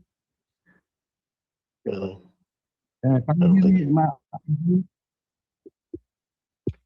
Okay, sir, I'm gonna suggest you take the headset off and talk to your device. My honor, the landlord filed it in the wrong venue. I asked that the case be transferred or dismiss it because the proper venue is the 15 District Court, Ann Arbor. Oh, I see what you're saying. So you think it's supposed to be 15 District Court. That would be true for all of these. The landlord filed in the wrong venue. Sir, hang on, please. Can you look up, say 3177 Homestead Commons or 3143? I can't tell by the set because it's an 08 and we have 08, they have 08. 3177. Yes. Is that a Pittsfield or SIO? It's an 08, so. It is south of Packard. South of Packard, okay. Do you know where Mulder is? Between Stones and Platt Road. Those are the Stones. Between Stones and Platt. Stone and Platt? Okay. Which side of Ellsworth? Can you see Ellsworth Road?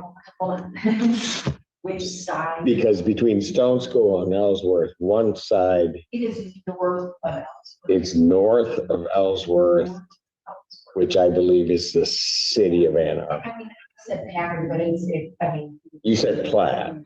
I'm sorry, let's try this again. Okay. It is south of Packard, South of Packard, like pretty much where Packard splits into.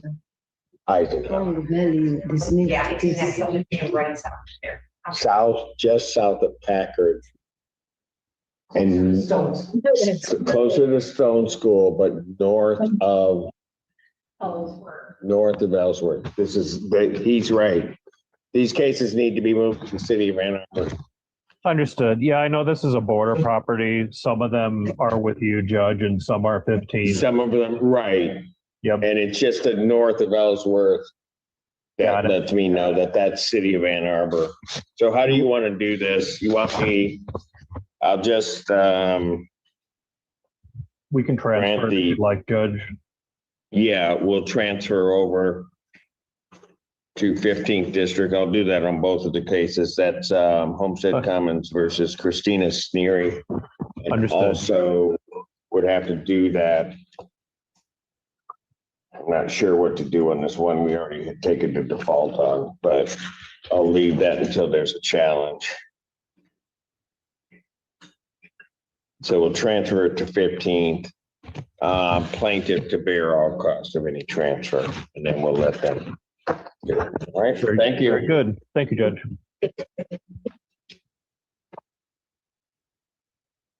Calls case, Douglas Allen versus Mary Haynes.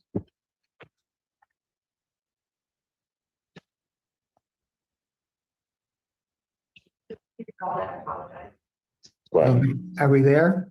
It's Douglas, not Douglas. Yes, it's Douglas. The name is, the name is spelled whatever on the one thing. Sorry about that. Your Honor, for the record, Walter White, I am here present with Mary Haynes. All right. There they are. All right. I have an answer filed on this. This is a termination case. What's the basis of your termination, sir?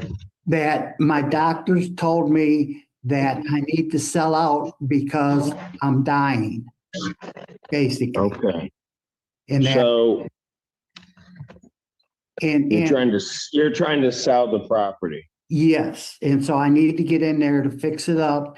I hadn't been able to get in there and do nothing for, 3 years now. She won't wait. She won't. Does she have a lease? No, there's no lease. Okay. There's no contract. So it's a month to month? It's month to month, and I have the records right here, how she's done it. We don't dislike Mary. You never raised her rent. I've never raised her rent in over 10 years. Okay, that's fine. It's just that. And so I just basically want her out of there. I don't want. Okay, and I understand, sir. And I have an answer.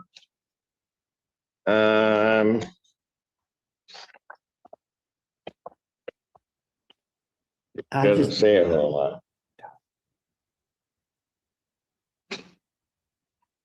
All right, well.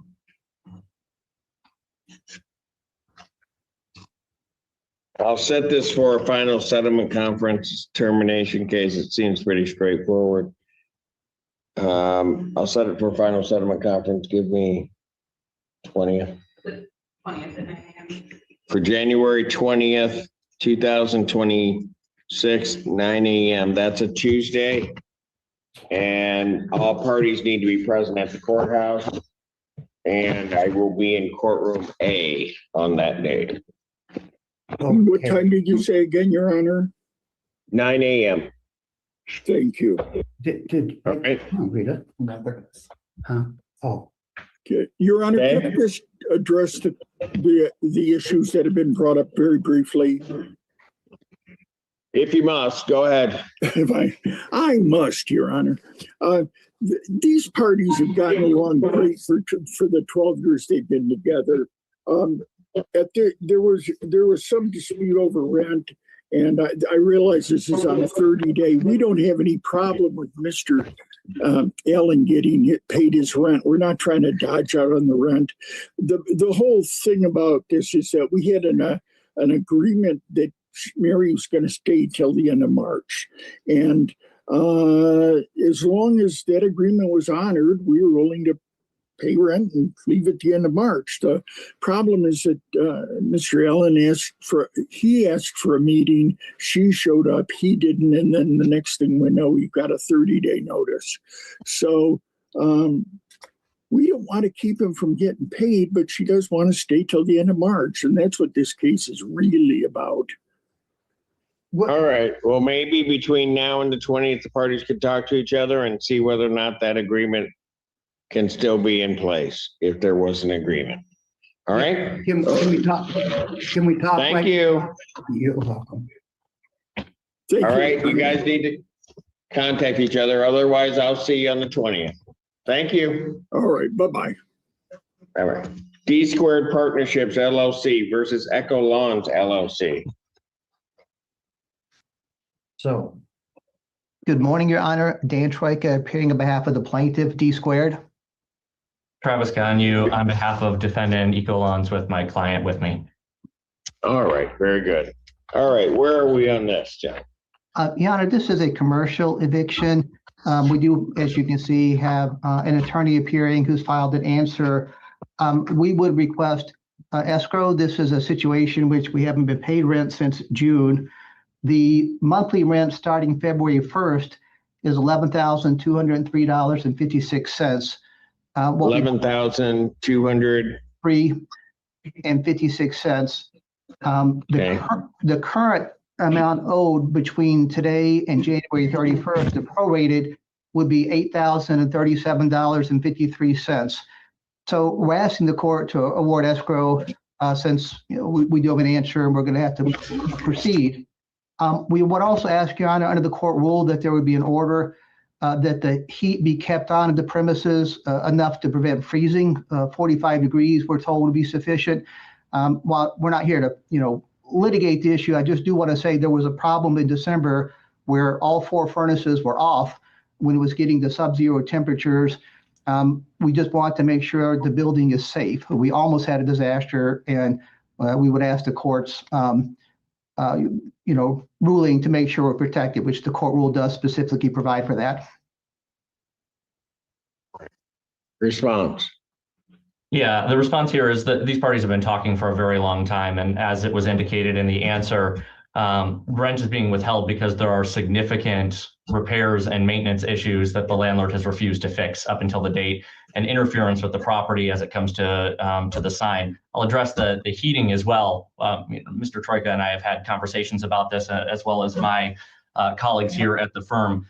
I understand his request for an order. Part of this is that the HVAC system is one of the substantial repairs that we've requested. If it's going off because it isn't up to code and it needs repairs, that's not on us. We're not turning off the heat. So, Your Honor, I'm not asking you to adjudicate the issue. I will tell you we were told by our contractor that all 4, well, not all 4, actually, I think 2 have been turned off and 2 have been set at the minimum possible level.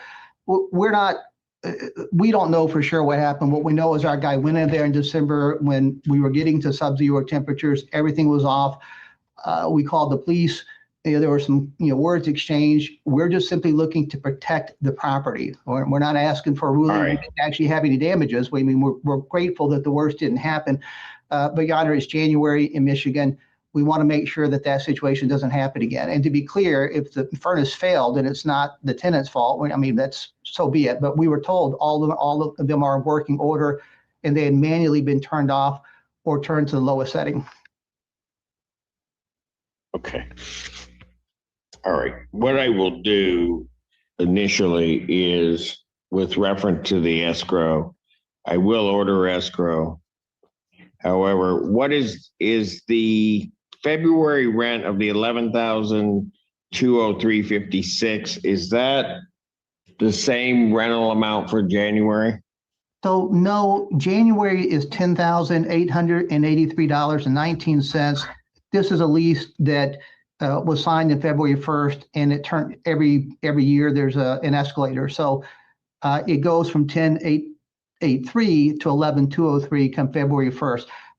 In the prorated number I gave you, that is based on the current rent for January. Here's what I'm going to do. I'm going to order escrow at 1/2 of January, so that effectively the escrow that needs to be paid to the court will begin next week, which I think is the proper way under the court rule for that to happen because of the adjournment. So it will basically be the 16th. I'm not going to worry about a day. Just take that number that is the rat, cut it in half. That's what needs to be deposited. And then the escrow amount for February, and escrow would need to be paid each month while this matter is pending at the current monthly rental rate. Your Honor, I also just want to flag the 10,833 or 883 and the 11,000 number are inclusive of things besides base rent. My understanding is those numbers are inclusive of triple net. So this is, taxes and stuff on the property. I don't know if that shifts the total amount that needs to be escrowed or not. No, it doesn't. It doesn't.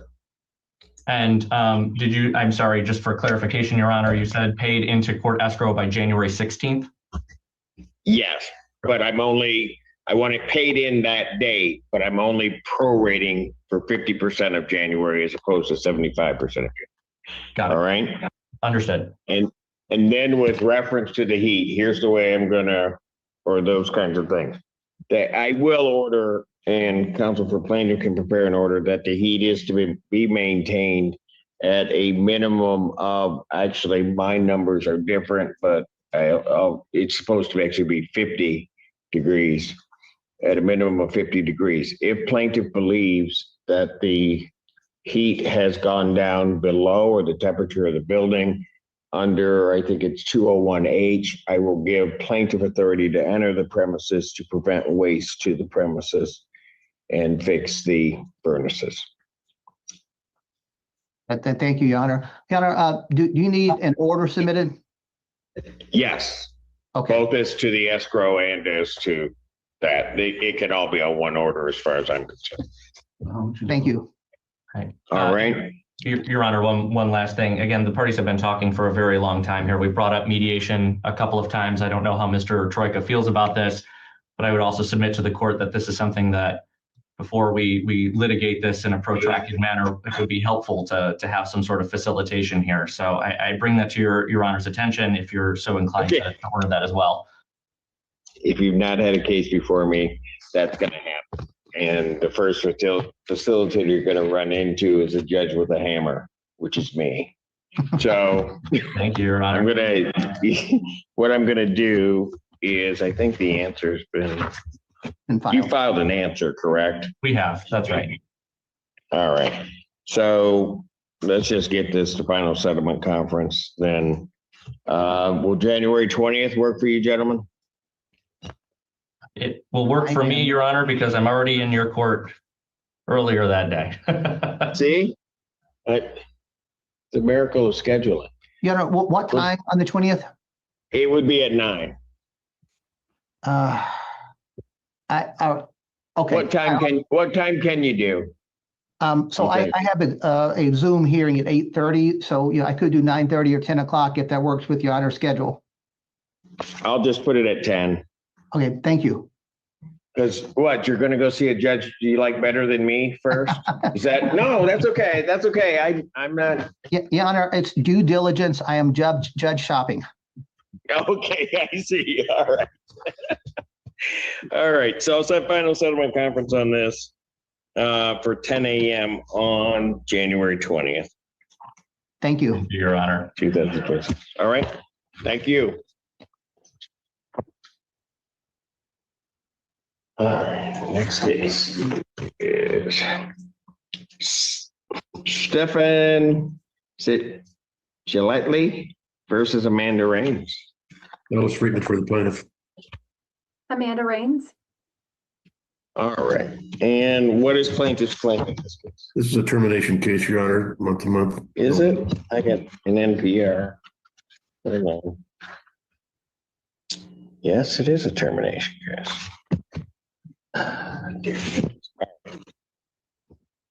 And ma'am, what's your position on the termination? So, Your Honor, I just received a letter in the mail yesterday stating for court case today, and it was mailed to me on the 6th. So I just got it yesterday evening to appear today. So I'm kind of confused about that. And this case, I believe, was just dismissed not too long ago.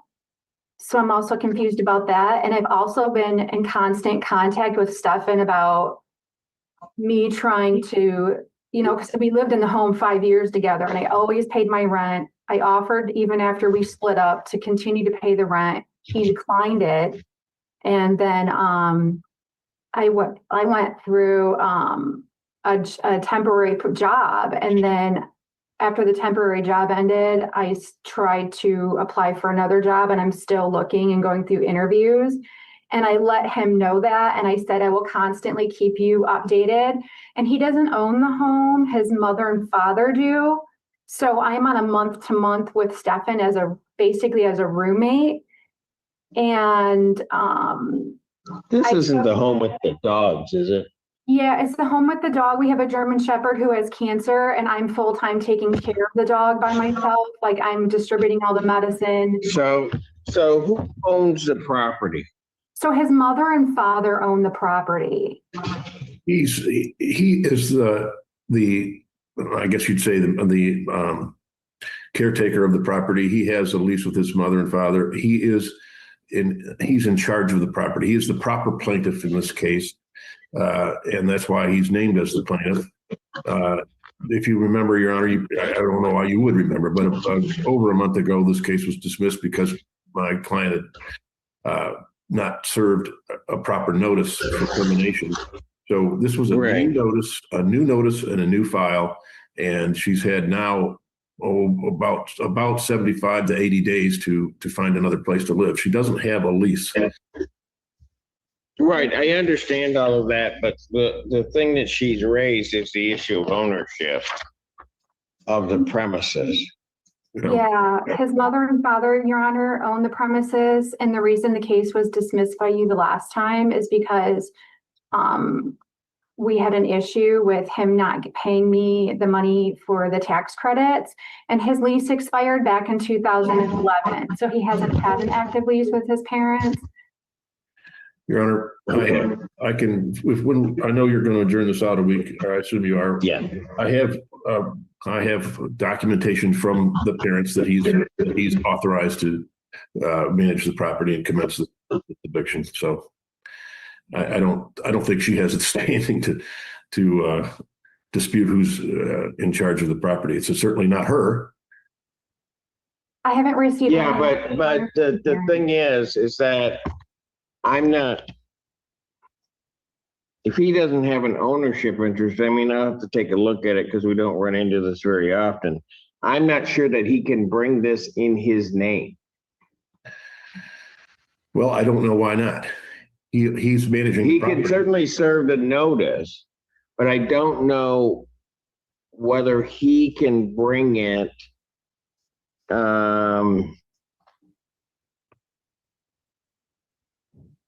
Well, he's authorized to manage the property, and if there's a question, I'll amend the complaint and add the parents to the plaintiff portion of the complaint to the caption. There's no question. Send it to me, and I'll take a look at it. I'll adjourn this out to January 16th, 2026 at 1 p.m. That will be an in-person proceeding.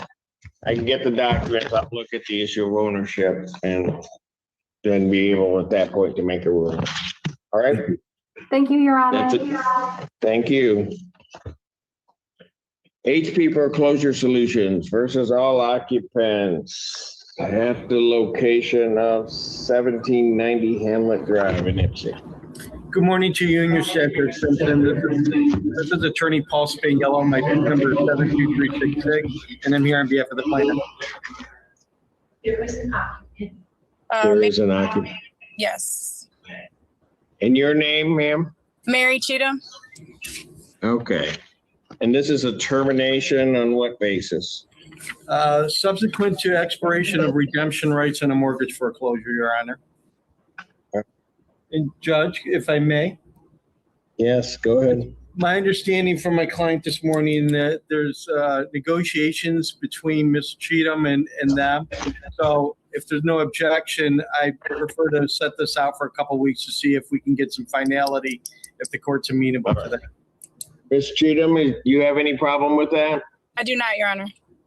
All right, I'll adjourn this out to the 23rd. Is that right? Yes. 2026 at 1 PM for an in-person hearing. All right, let's see if we can work it out. Okay. Thank you. Yes, Ms. Cheatham. Thank you.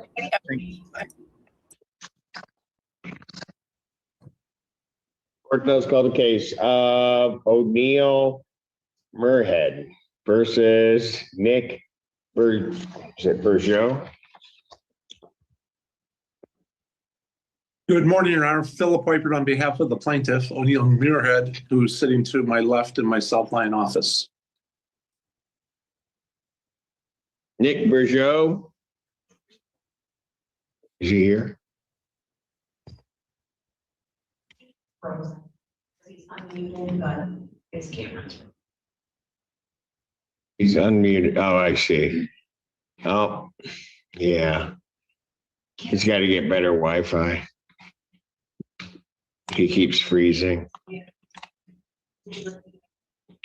All right, Mr. Weber, I'm going to pass the matter. We're going to try to send a message that he's got to be in a better place with a stronger bandwidth so I can conduct a hearing. Thank you, Your Honor. Thank you. Court calls case of YC Asset Management and Development versus Abriana, is it Sinus? Probably mispronounced that all over the place. I'm here, Your Honor. All right, thank you. Good morning, Your Honor. Brittany Brownlick on behalf of the plaintiff. All right. And this is a non-payment of rent. What is the claim in this case? Judge, in this case, we have rent to retain in the amount of $3,065, other money due of $590, court costs of $185 for a total balance of $3,840. This case was initiated. Miss Sains is applying for assistance. And so I know that that's her plan moving forward. And so we just want to give her some time for that. All right, ma'am, is that correct? That you're applying for assistance? Why is everybody freezing on me? Ms. Sinus? She just froze. Oh, no, she's back. Ms. Sinus, is that correct? Yes, can you hear me? Yes, we can hear you now.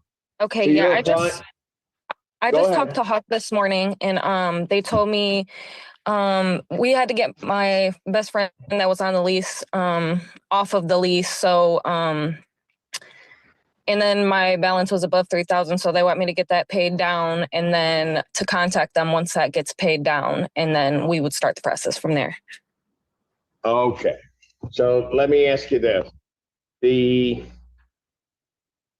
Right, so you've got some lease issues you got to clear up, but the amount to get yourself below 3,000, how are you planning on doing that? Well, I'm a server right now at Buffalo Wild Wings, so honestly, it's probably just gonna take me about a week or so to get that paid down, and then that's it. Oh, it won't take you a week with as much as they charge for wings. You should be, no, I'm kidding.